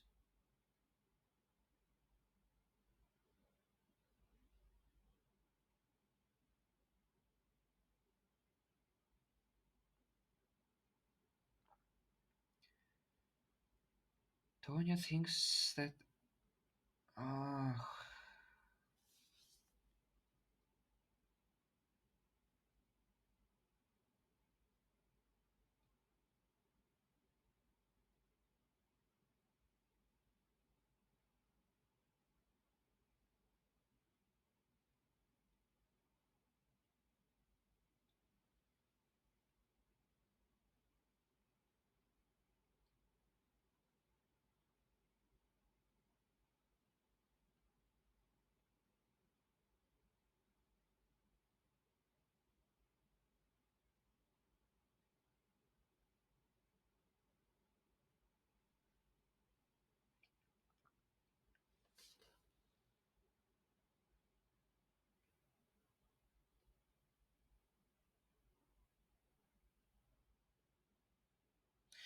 standard problem,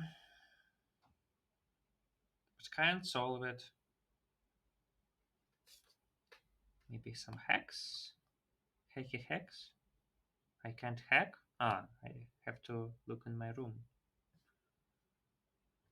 Oh, somebody is even faster than me in my room.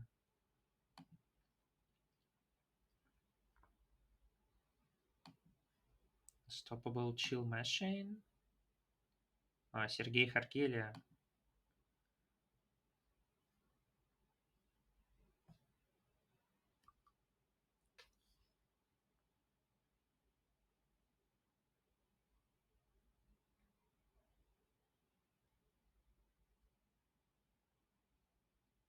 Oh, here, I guess he spent. Yes, he spent. He had a wrong submission. So you see, I'm so high because I didn't make any wrong submissions. This guy is, I guess. He was actually fast, and so there were no. There are two bad submissions, and I'm so high because I didn't make bad submissions. So I solved all these four problems later than him, but because of this problem C and two bad submissions, I am higher.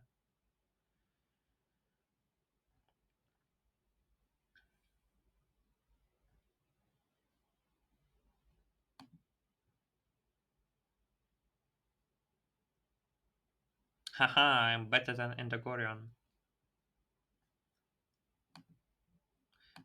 My participation is actually not that bad, but it's simply it's boring because I didn't solve D, and I didn't solve D because D is very hard.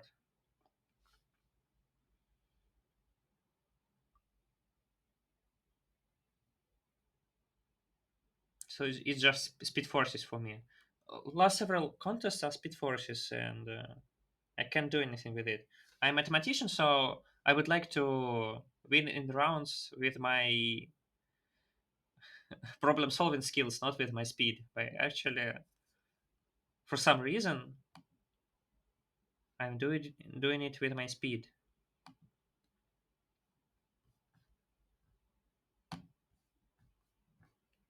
and it's ridiculous because I'm actually not that fast coder. I didn't participate in IOI and didn't even come to qualification for IOI, Russian qualification. I wasn't able to do it because I'm not that bad, not that great programmist. I'm just a mathematician. I participated in mathematical Olympiads,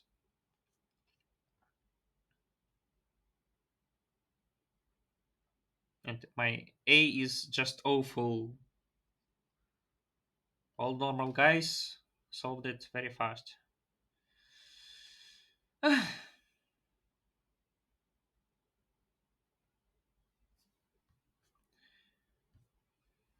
Still, I can't do anything.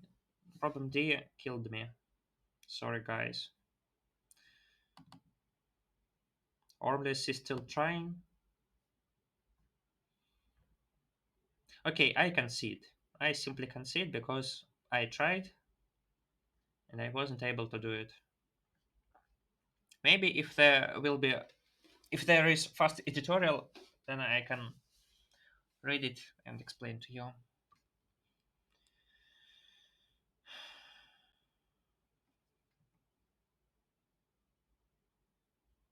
So I'm still 41st, but maybe someone solves this in last minute. Yes, see? No, they're only green head strange. Okay, this is Lantern Grandmaster. He has the right to solve E. Maximum shot solved it in last minute. So maybe I am 42nd. No, I'm not 42nd. I'm still 41st. Mm, guys.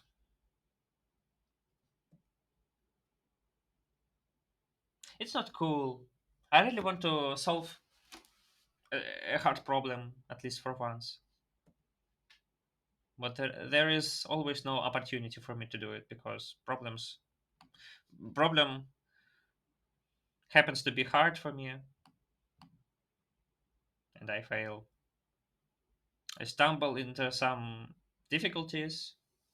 I try, but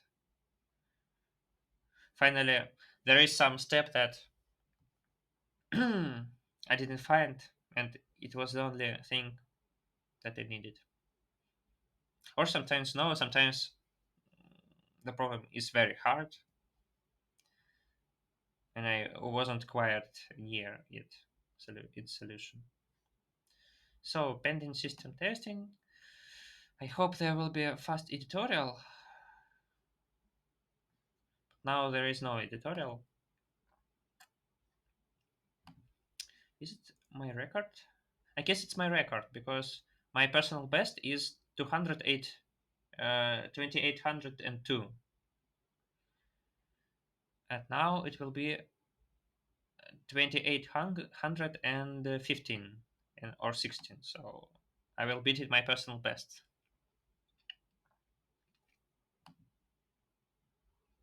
But it would be nicer if I solved D. Let's make an overview of our solutions because at first it was really, oh no, I didn't explain a lot. I was just rushing into solving these problems. So problem A.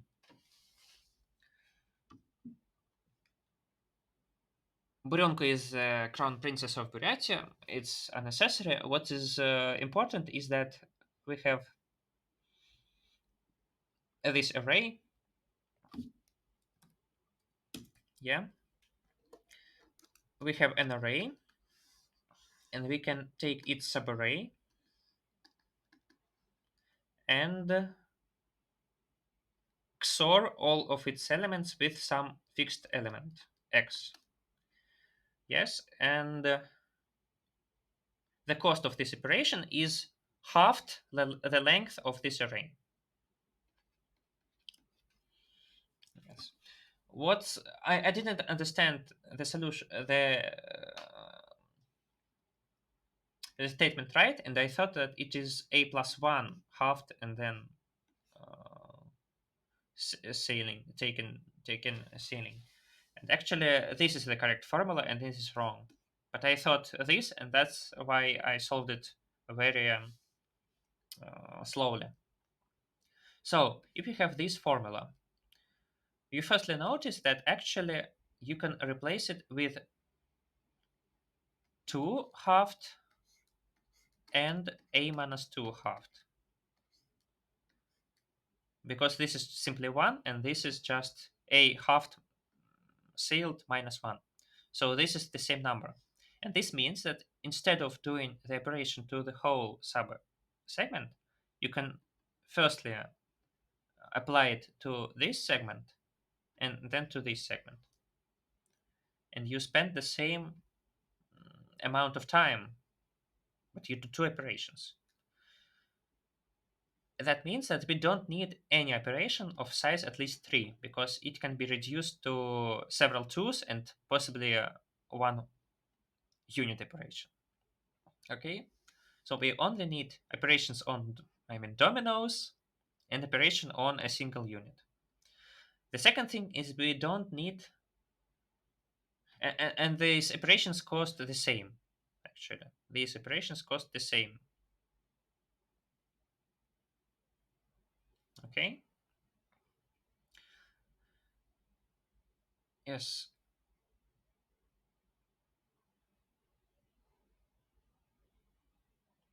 What did I do next?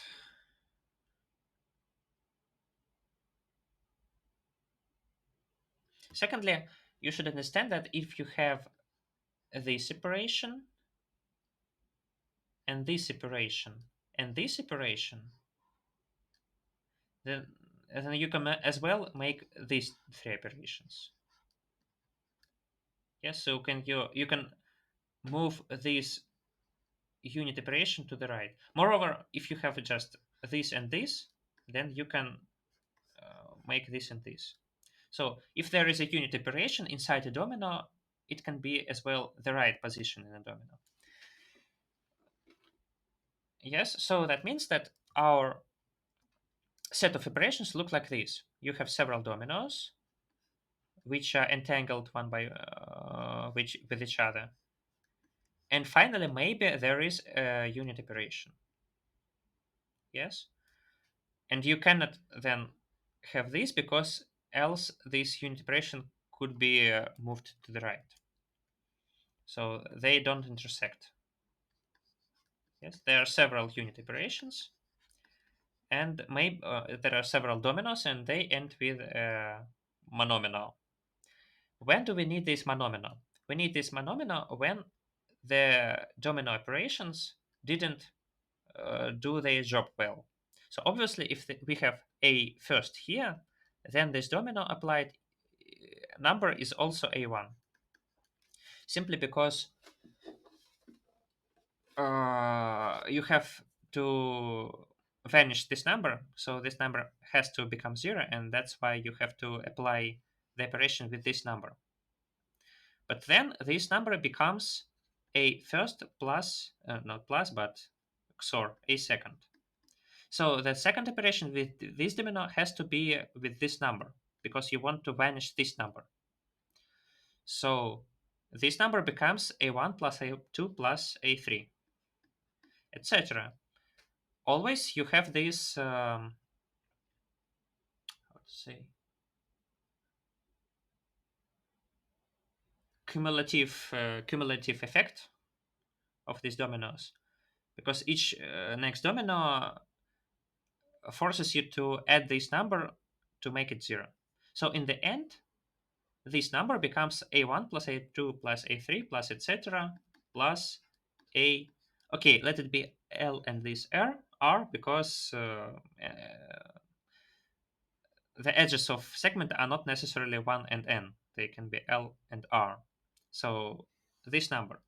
And if it is 0, then we don't have to make this unit operation. And if it's not 0, then we have to use it. Okay?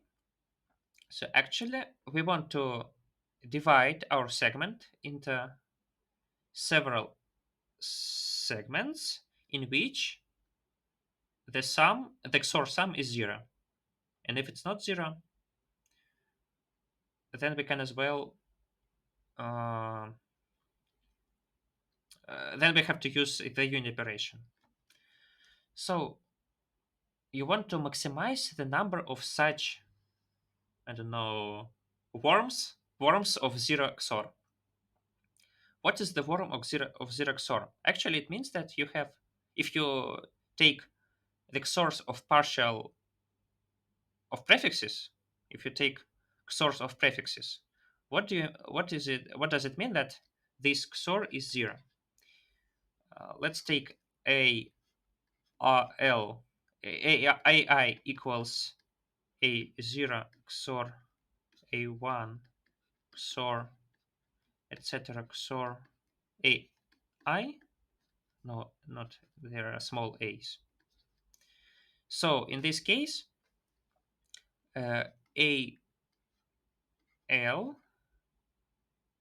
minus 1 XOR ar equals a0 XOR etc. XOR a I minus 1 l minus 1 and XOR a0 XOR etc. XOR a l minus 1 XOR a l XOR etc. XOR ar. And actually, these a's cancel out because they are both in this a capital A and in this capital A. They cancel out because XOR of x and x is 0. So we have this, and this is also 0. So actually, we have two equal XORs, capital A. We have two equal capital A's. And this turned out to be the criterion. I didn't prove it strictly, but you can find it in the tutorial. And I just say that you have the following dynamic programming. You have DPI, which means how much does it take to destroy the ith prefix of your array to make it 0. And actually, when you do it, for example, let's consider this prefix. It can be done in two ways. Either you destroy this prefix and add one operation, yes, or you destroy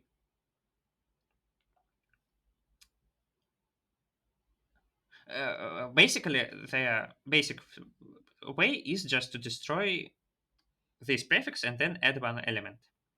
But maybe if this XOR sum is x, maybe you have already seen x previously. For example, this XOR sum is also x. In this case, this XOR is 0, and you can save one operation because of this, because you don't have to spend one unit operation if this XOR is 0. Yes, you don't have to spend it. So what does it mean? It means that instead of spending r minus L plus 1 operation on this segment, you spend only R minus L because the last operation doesn't count. So, so that's why I wrote it. You can see what I did. Yes. So my dp is the number of operations, and basically it's dpi plus 1. But also, if the XOR of this prefix has been already seen, yes, and u says where did we see this prefix, and if it has been already seen, then we relax our dpi plus first with a new number, and this new number is just dpi plus first, and we relax it with the old value of dp plus this difference, and it comes simply because of this. And then we say that the new number ux is I plus first, I plus 1, because now we saw number x later in the position a plus 1. And after that, we just see out the dp of n. That's straightforward. I know I didn't prove it very strictly, very thoroughly, but I explained the motivation behind this solution, and I guess that you will be able to prove it more strictly if you wish. So let's look into still pending system testing. Problem B, Fibonacci strings. I use some. So basically the problem is as follows. You have Fibonacci string, and it means that you have to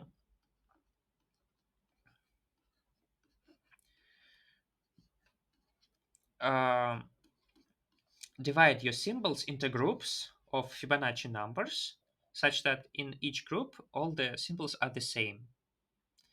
This is somehow the backpack problem. Yes, for example, if there were only two groups, for example, you have to make a number of 40 and a number of 61. Yes. Here we have many groups, and now we have only two groups. Then this is just the backpack problem. Yes, because you have several addends. Yes, and you have to fit them. Oh no, I'm not correct. Not correct. No, vice versa. Vice versa. You have, assuming that you have only two symbols, only symbol A, for example, which occurs, which has A prime occurrences, and B which has B prime occurrences. Yes, then all you have to do is present A prime as sum of these numbers, and B prime as sum of these numbers, and this is just the backpack problem. Yes, with these sizes of elements. So what's interesting about Fibonacci numbers? Because if it weren't Fibonacci numbers, then the problem would be solved in exponential time, because backpack problem is in NP. It's NP hard problem. What's important is that these numbers have exponential growth. So phi n is actually something like phi to the power of n times, I don't know, I guess this number, something like this. Maybe the correct formula is this.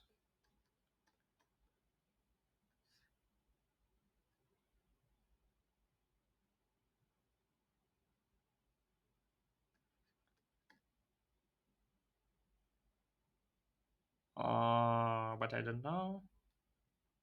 Let's check. Let's check.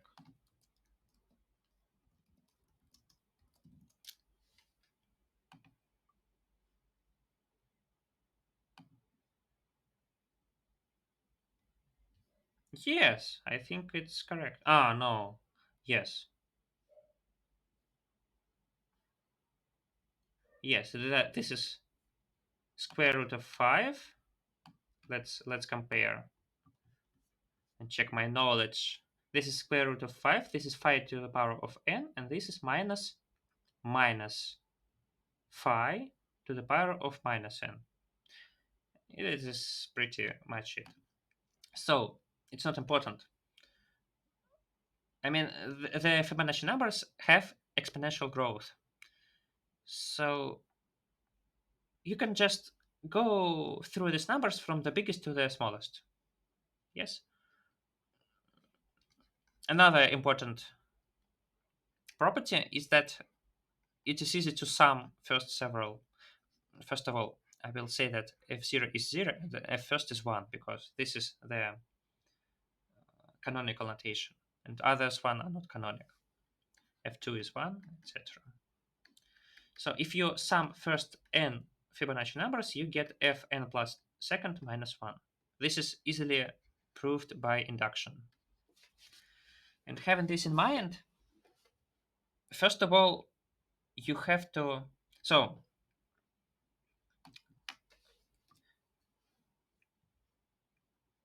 you have several numbers, yes, and you want to check whether they can be divided into Fibonacci numbers. First of all, you find the sum of these numbers and you check whether it is a Fibonacci number minus 1. Because if it is not, then it's certainly not uh, decomposable into these numbers. Okay, we don't need F0. It's not decomposable into these numbers simply because the sum is not correct. So first of all, you find this decomposition and you find n. Yes, you find this n.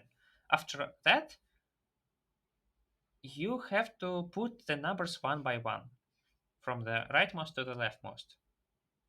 And here I used without proving that actually you can do it greedily.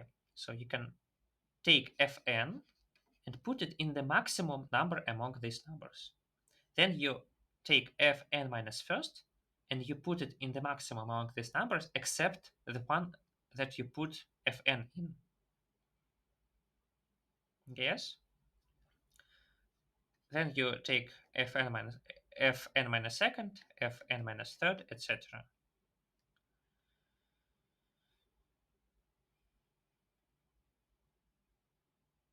Yes.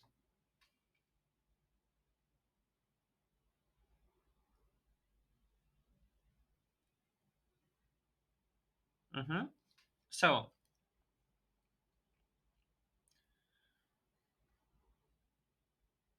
I lost my thought. Yes. So I wanted to say that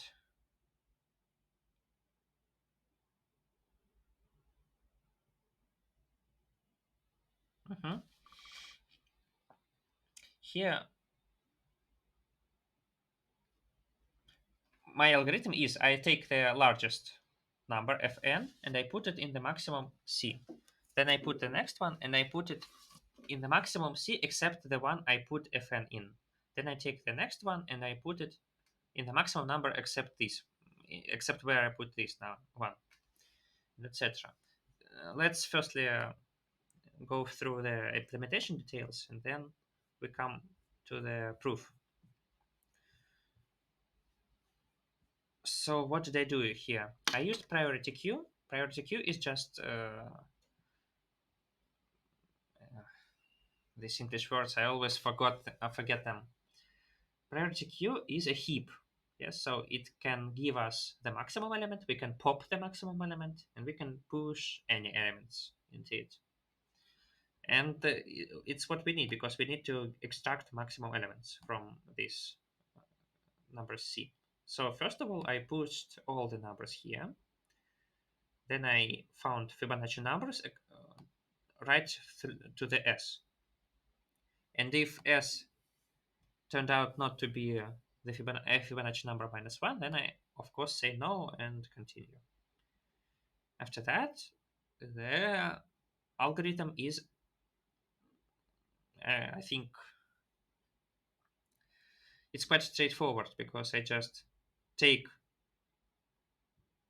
first of all, I have the QQQ, and this QQQ is consisting of numbers. It actually contains one number that I don't have the right to use right now because it was used on the previous step. So first of all, I take now QQ contains two numbers. The number that cannot be used at this step, and the number that couldn't be used at the previous step, but it can be used now. And this number lies in QQ front, and now I push it in my priority queue and remove it from QQ. So now QQ contains only one element that cannot be used now, but will be able to be used on the second, on the next turn. Then we take the maximum number from our priority queue, and this is, for example, C1. Now I try to fit Fn into this C1. How do I do it? Just compare them. And if it is less than Fibonacci number, then I cannot fit it in there. And I simply say that I have a fail, this is true, and I break. And if fail is true, I say no. And I break from this cycle. Okay, assume that NB fits, Fibonacci number fits into NB, then I reduce NB, I remove Fib from NB, and I push it into QQ. And these zeros, there are two zeros that will be pushed into my priority queue, but they doesn't matter a lot. They doesn't matter. They don't have impact on our ability to make this decomposition. And in the end, we saw the answer. So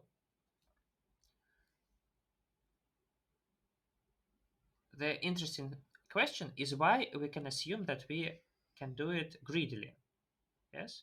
So I have the maximum number C1, and the question is why can I put Fn into this C1? Maybe the right thing is to put it into the, for example, second largest number, C2. This is a good question.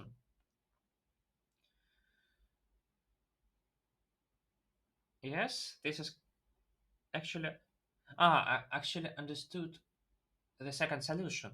There is also one solution, and it's called decomposition into um,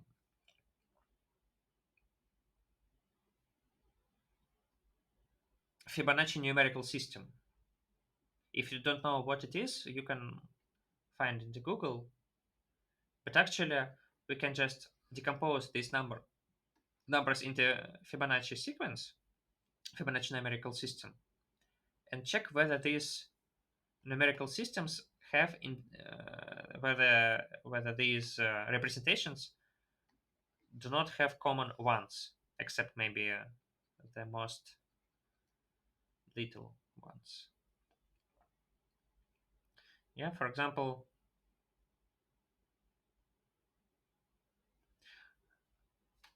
what is a Fibonacci numerical system? It's like you have f2, f3, f4, etc., and you have to decompose your number. So you have to choose some of these Fibonacci numbers so that their sum is your number s. But you don't have the right to take two neighboring f's because you can take f6, for example, instead of f4 and f5. So you have to choose several Fibonacci numbers, but not two adjacent. And this is exactly what we do here. We take some Fibonacci numbers, but we don't have the ability to take two adjacent. We simply decompose. What's important about Fibonacci numerical system is that the representation is unique and it exists for every natural number. Yeah, so in case you didn't know,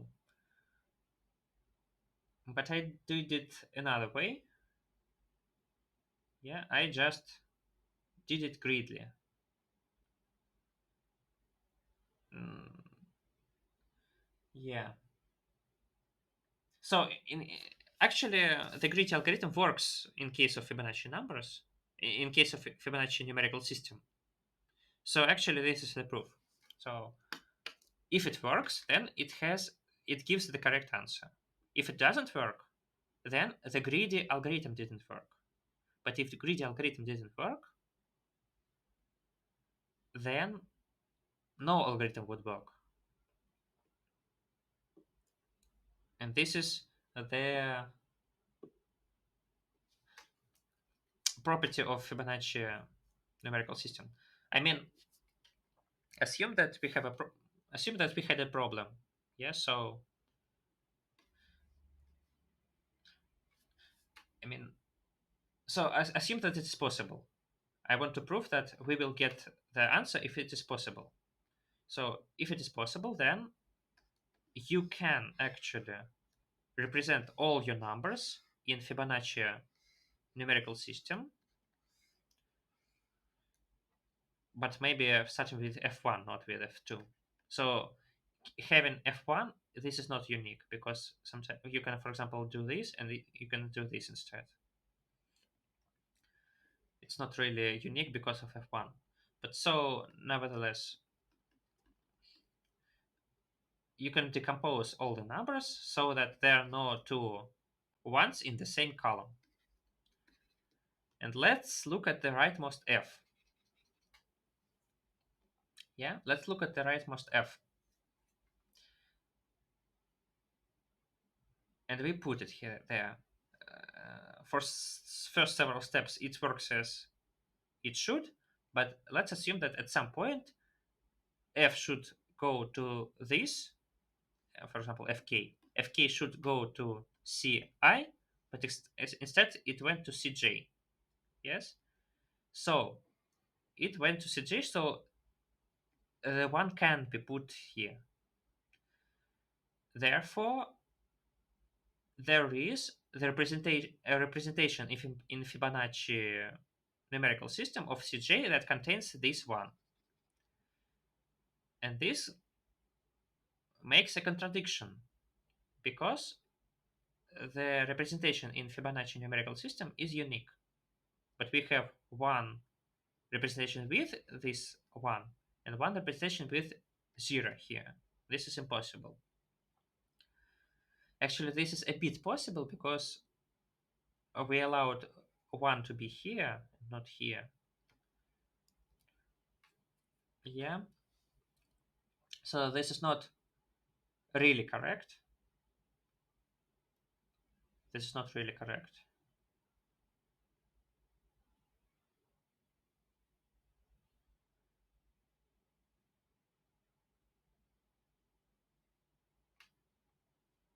Yeah, but this means that if this number is larger than this, or at least larger than this, then there should be all these ones, and still it would be equal to this number. Okay, because fn equals fn minus first plus fn minus third plus etc. plus 1. It equals. So actually these two numbers are equal, and there is no difference in choosing this one or this one. Or else this number is greater, and we will indeed use this one. So this is somewhat some kind of a proof. And now we come to the problem C. Oh, I'm so sad about not solving D, guys. So sad about not solving D. D was a nice problem. Okay, problem C. Ah, cyclic array. I think I explained a lot again. So what do we have here? We have a cyclic array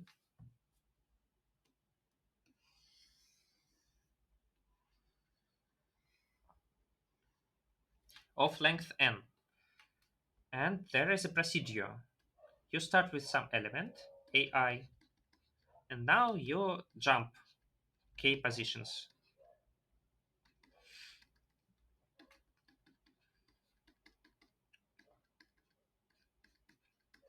And you sum all these elements. Okay? First of all, if you do one more step, you get AI plus nk, which is actually AI. So you close the cycle of some kind. And actually, this means that all elements are taken equal number of times. You know what I mean? For example, let's assume that this number is taken 5 times. Then the number I plus k is also taken 5 times because you get this number only after you get this number. Yes? So if you have this number exactly 5 times, then you have this number exactly 5 times after that after the 5 times of element AI. So all these numbers are taken equal number of times. And what are these elements? Actually, these elements are I plus several times k. But for example, modulo 6, it's not important whether you add 2 or you add 4. Yes? If you add 2, you get this number and this number. And if you get add 4, then you get this number, then this number, then this number. But still you get the same thing. And this is because the only thing that matters is the GCD of length of the cycle and the step that you make. Okay? So that's it. And now comes the so if you didn't understand, we can jump at this number, and this is same as jump to this number. But the important difference between this number and this number is that GCD of nk is actually a divisor of n. So you don't have to consider all number k's possible. You only have to consider divisors of n.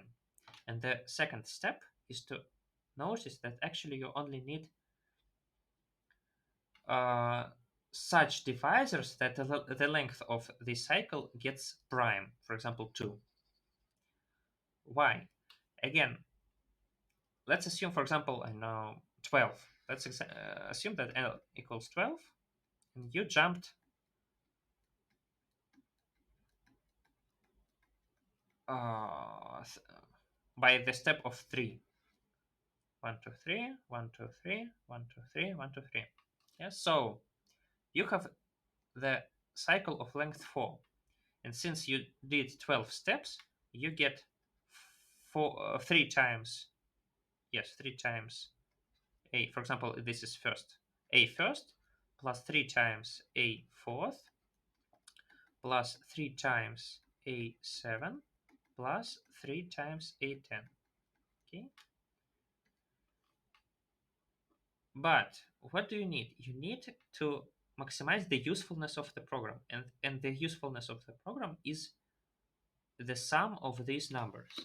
And actually, you can, instead of this one program, consider two programs. One program jumps 6 from here, and the second program jumps 6 from here. So the first program will get this 1, 1, 1, 1, 1, 1, 1, 1, 1, 1, 1. So it gets 6a first plus 6a seventh. And the second program gets 6a third plus 6a tenth. So instead of this one program, I gave you two programs with these results. 6a1 plus 6a7 and 6a third plus 6 plus 6a10. And what matters is that one of these programs is same as this or at least greater. Why? Or greater. At least greater. At least greater means equals or strictly greater. Why? Because simply if you divide your program into several like this, then the outcome of this program is the average of all these programs. For example, in this case, I don't know, A, if this is A, this is mean of these two programs. And I can just generalize. For example, let's assume that you jump starting with point start, and you have some divisor of n t. Yes, so you have some divisor of n equals t,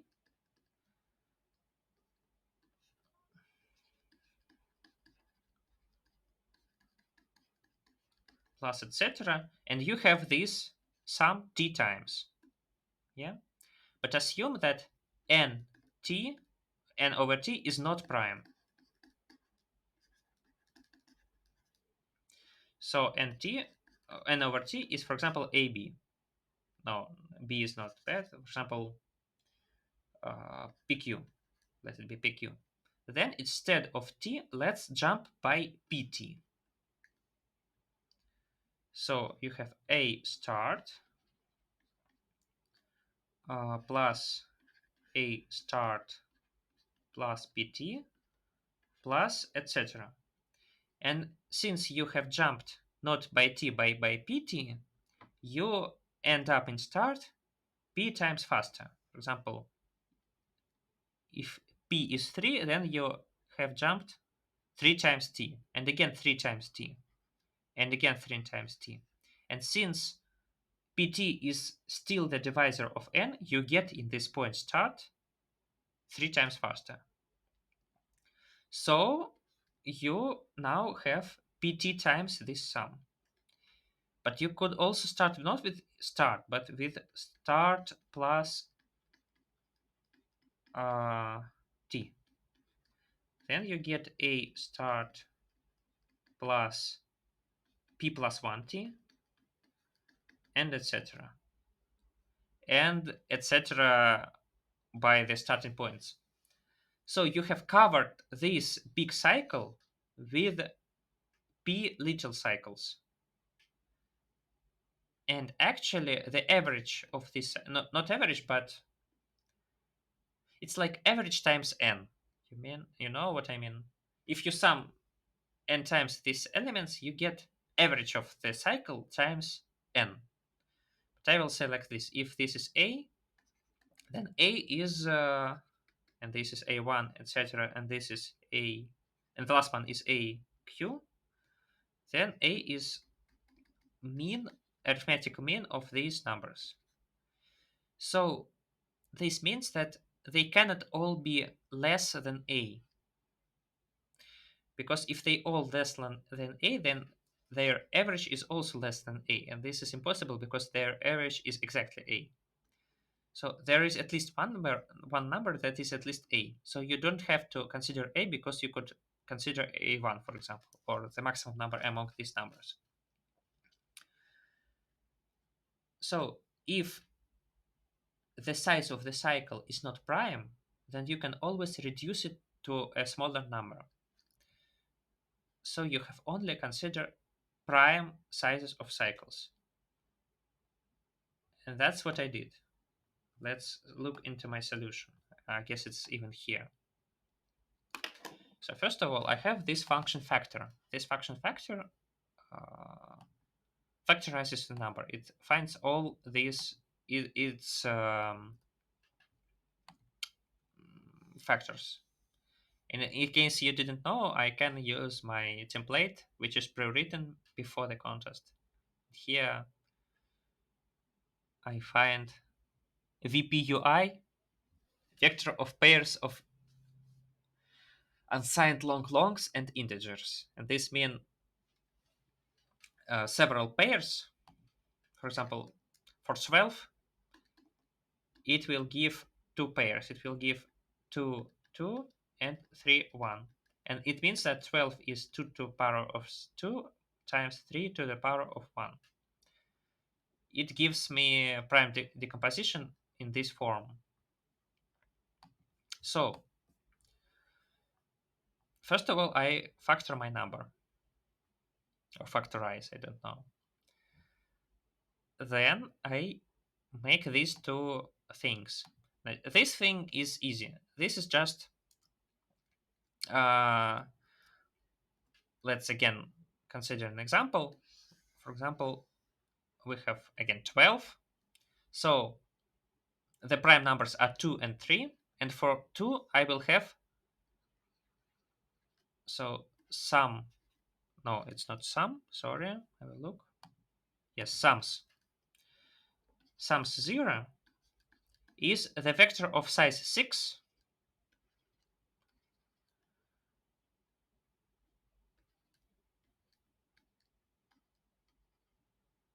Sorry.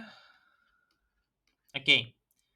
The sum 0 is the vector of size 6, which contains these sums.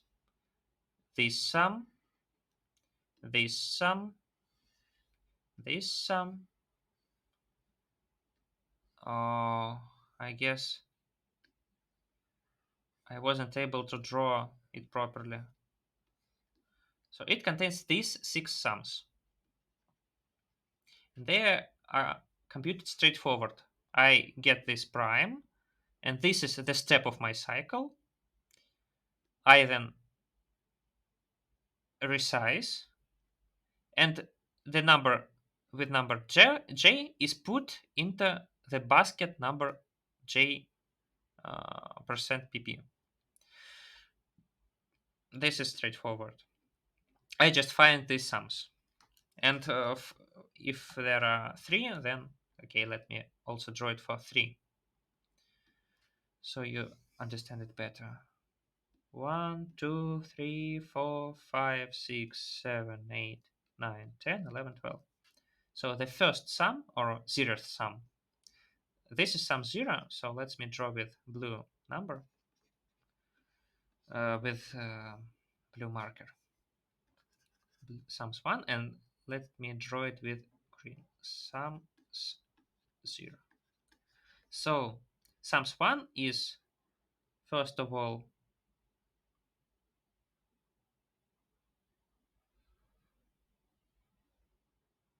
this number. The second, this is the 0th element. This is the first element of this array. This is the second element of this array. And this is the third element of this array.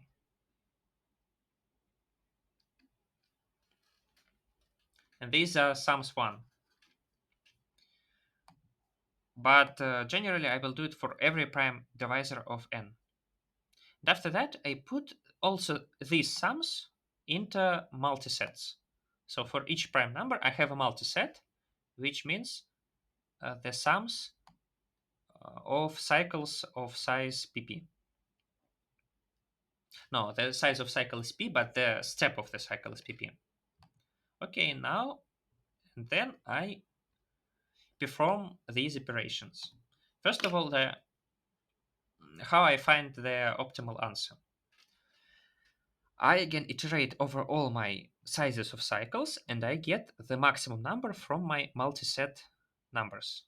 Yes, so I just find the maximum sum, and for example, in this case, I have to multiply it by 6, yes, because there are only 2 numbers, but I make 12 steps, so I multiply it by 6.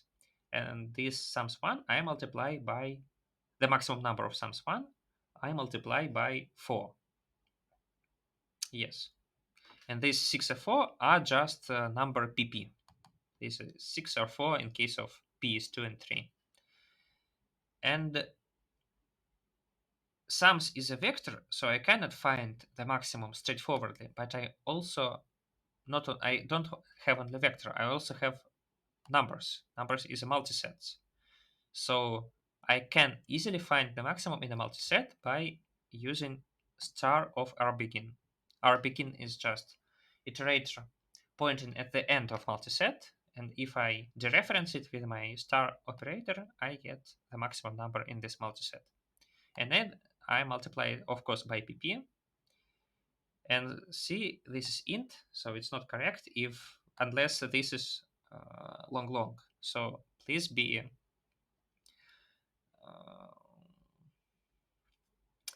pay attention to it. So if you have ints, then you will get overflow on numbers of size something like 2 billions, and we can't have numbers greater than 2 billions here, so we had to use ll here, int 64. So this is part with finding the maximum. It's straightforward. And now the more hard part, it's making the change operation. So we read p and x. We decrement p because we have 0 indexation, not 1 indexation. And actually, this operation just adds this number addend to several sums. Yes, so I assigned it, but before it, I find this addend. And where I add it, for example, let's assume that this number was 4 and now it is 6. That means I only have to add 2 to one sum in this system and one sum in this system. Yeah.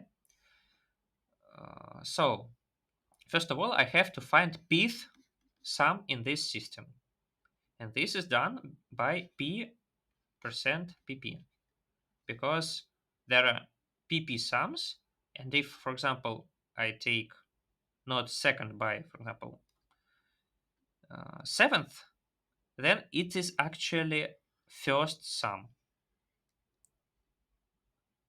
So there are not n sums in this system. There are only pp sums in this system. So if my p, capital P, is greater than pp, then I have to take percent pp. And this is what I do here. Yes, I take p percent pp. And I add addend to this sum. And I do it both in this system and in this system because they both changed. But if I simply do this line, then my numbers become incorrect because the set of numbers in this multiset is not same as the set of numbers in this vector. So before doing it, I have to remove this number from my multiset. And that is what I do. I take this number, I find it in my multiset, and I erase it. I have to do it in this order because if I simply do this,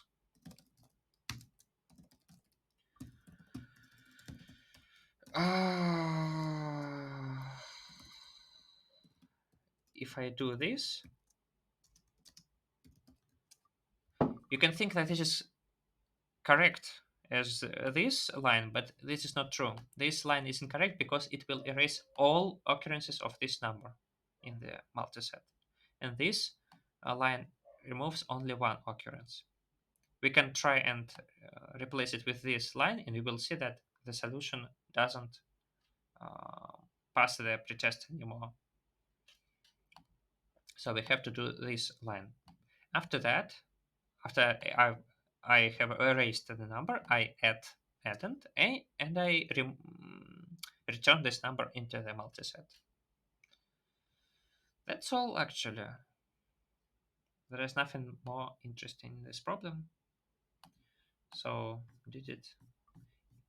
Is it test or not? Tested.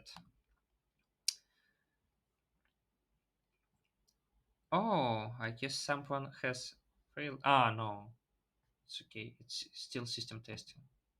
That's why I'm 39th, not 41st.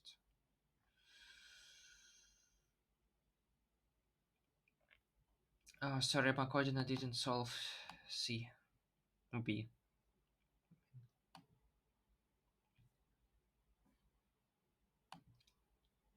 What's happening now? Oh, somebody is solving something.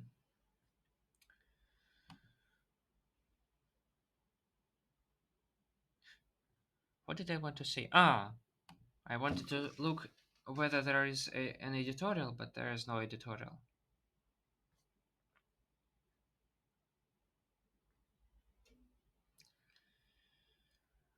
Okay.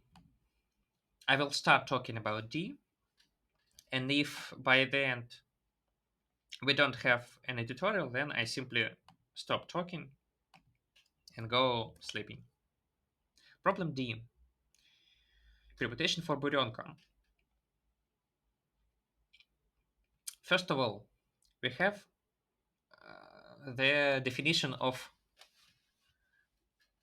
an array being pure, and this is very interesting. It's just all its elements being pairwise distinct.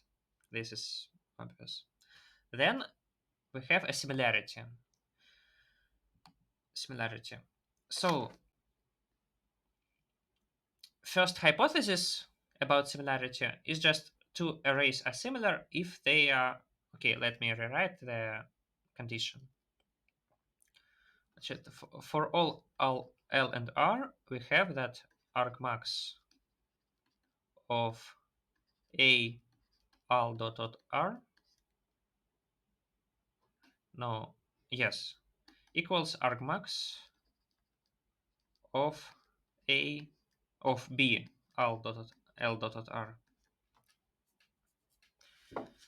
And one may think that it means that these are two equal permutations. So if A is permutation and B is permutation, then they are equal. But this is not the case. For example, these two permutations are similar because if you take the single element, then of course the argmax is equal. And if you don't take this a single element, then the array is of size at least 2. And if an array is of size at least 2, then it indeed contains the central element. And if it contains the central element, then argmax is always this number. It's always 2. It's always this central element. So actually, these two permutations are similar. What does it mean? It means that actually you can consider the following. I don't know if I need to explain you that.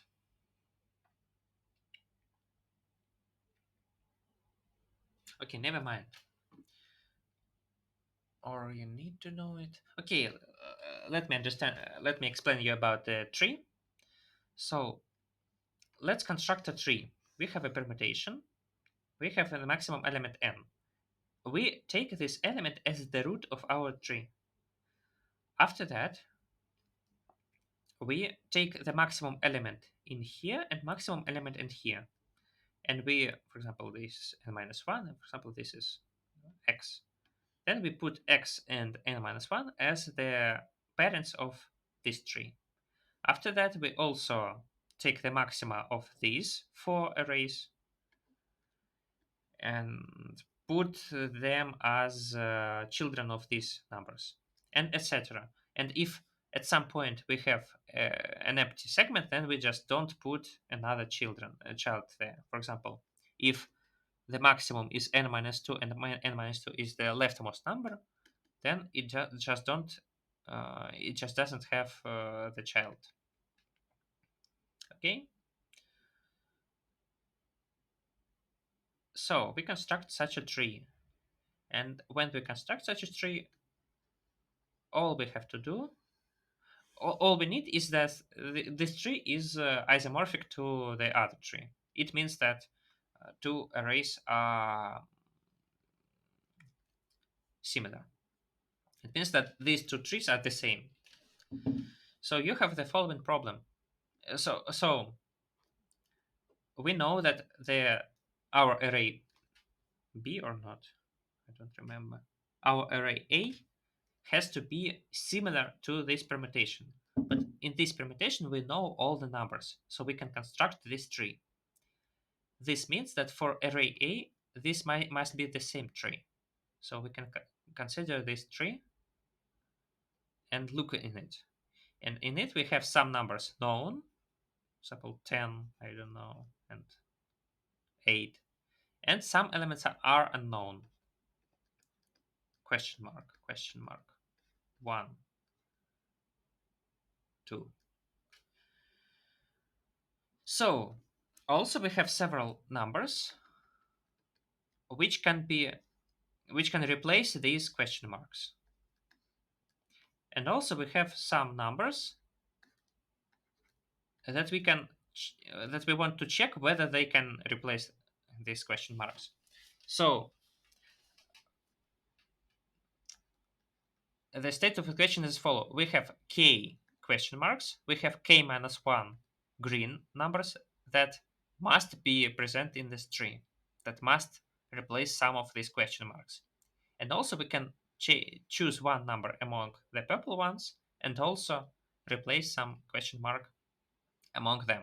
So in total we have k minus 1 green numbers, one purple number, and we get k numbers, as many as there are question marks. And the question is which of these numbers can be used. Not all can be used. For example, if there is a number 12, then this is greater than this number 10. But actually, in this tree, we have the following property. Each parent is greater than both of its children. So if we have 12 somewhere, then it is less than its parent, and that parent is less than that parent, and etc. We get that 12 has to be less than the root of the tree. But the root of the tree has the number 10, so we cannot have 12. Uh, Actually, each number is greater than all numbers in its subtree. Having this in mind, we have some obvious restrictions on our numbers. So for every question mark, we know that it is less than its parent, and if it's question mark, then that's parent. So the first ascendant that is known. So if there are question marks, question marks, question marks, then number 5, then all these numbers are less than 5. This is the first thing that we know. The second thing is that we know is that these numbers are greater than their children. So, for example, if there is a chain of some question marks, and there are numbers like 2, 3, 1, and for example, there is a parent 12. Then actually for each question mark, we know some segment that this number lies in. For example, this number has to be from 3 to 12, not excluding. Why is it greater than 3? Because the maximum in its subtree is this number 3. Maximum, I mean known maximum. And it is less than 12 because it has an ascendant 12. Also, this number is from 3 to 12. And this number is from 1 to 12. Yes. So assume that you found some numbers that actually satisfy these restrictions. Then you can put them. First of all, the right number of these restrictions is always the same, it's 12. It's the first, let's consider only a connected piece of question marks. For example, if there is like this, then these two question marks are disconnected because there is a single path between them, and on this path there is a number 12. So these question marks are disconnected. There is a known number between them. So let's consider only a connected part of question marks, and the first thing to know is that the right number in these restrictions is always the same. It is the parent of the root of its this connected thing. Thus, the only so if you have several numbers that are pretending to be here,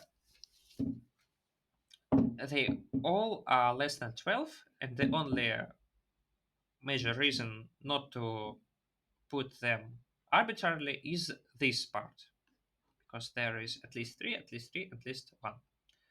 And this is a way to deal with it. We can just put in the root the maximum number and then do the rest recursively. So actually, if we chose, what do I mean? I mean, let's assume that for each restriction you found a number. Yes. So you have several restrictions like this. You found a number. Some restrictions are filled with green numbers, and one restriction is filled with a purple number. And assume that you have a problem. Yes, you have three question marks, but suddenly, yes, again, let's make some restrictions: 312, 312, and 112. Suddenly, it turns out that there is a number 4 here, a number 7 here, and a number 8 here. Yeah? Yes, they all satisfy their restrictions, but they do not satisfy the restriction that the parent has to be greater than its children. This is not a problem because, first of all, we can put the maximum number 8 in the root of this connected part, because the only restriction on this 8 is that it is less than 12 and it is greater than 3. It is obviously less than 12 because this restriction is also written here, and it is greater than 3 because it is greater than this number. As I said, it is maximum number. So it's greater than this 4, and this 4 is greater than this 3 by definition. So actually, in each connected piece, we can,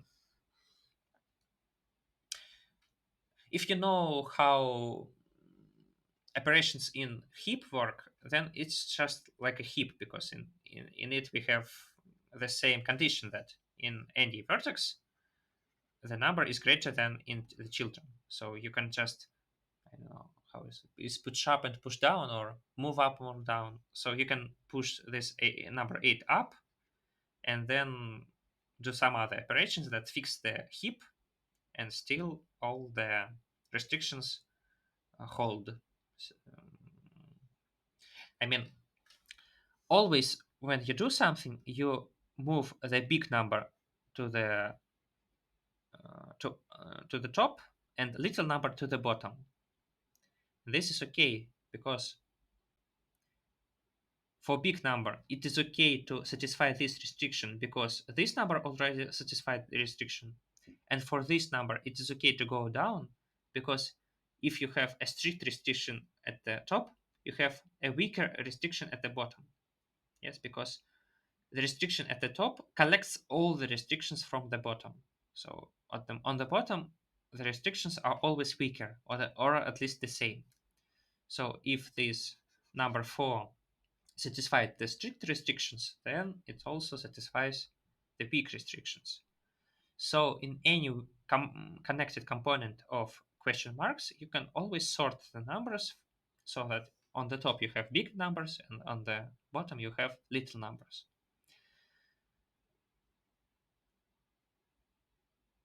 Consequently, we have just this following problem. You have several segments. Yes, you have several segments. 1, 12, 2, 5, I don't know, 2, 6, 3, 7, etc. And you have several points. K minus 1 green points and several purple points.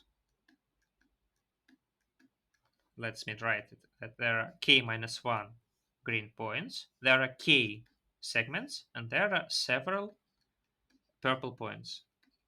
Or maybe it's blue. Is it blue? No, it's a bit purple. It's a bit purple because there is some red in it. So the question is, can you make a perfect matching between these K segments and the union of these K minus 1 points and some of these points, so that in each edge of the matching, the point lies in this segment? For example, if we have this segment, and we have this point and this point, then we can match this point with this segment and this point with this segment. And in case of this segment and this segment and this point, we cannot do it because this point has to be matched with this segment, but this point also has to be matched with this segment. And none of the points is able to be matched with this segment because They do not lie in it. Therefore, this is the question. And the question is which of these points can be added to this set in order to complete to a perfect matching. And that's the problem, that it is a bit standard, but I didn't manage to solve it in 40 minutes. And that's why I'm frustrated. Let's see if there is. Oh, greedy math. I am not surprised. This is some greedy and some math. Guys, sorry. No editorial, and I'm tired. So, already editorial. I made you an introduction. I made a redu- reduction of the problem to a simpler one. Or I mean, it's just the mathematical essence of this problem. But still, there is some ideas to be found to solve this problem. So good luck in finding them or reading them in the editorial. Thank you for your attention.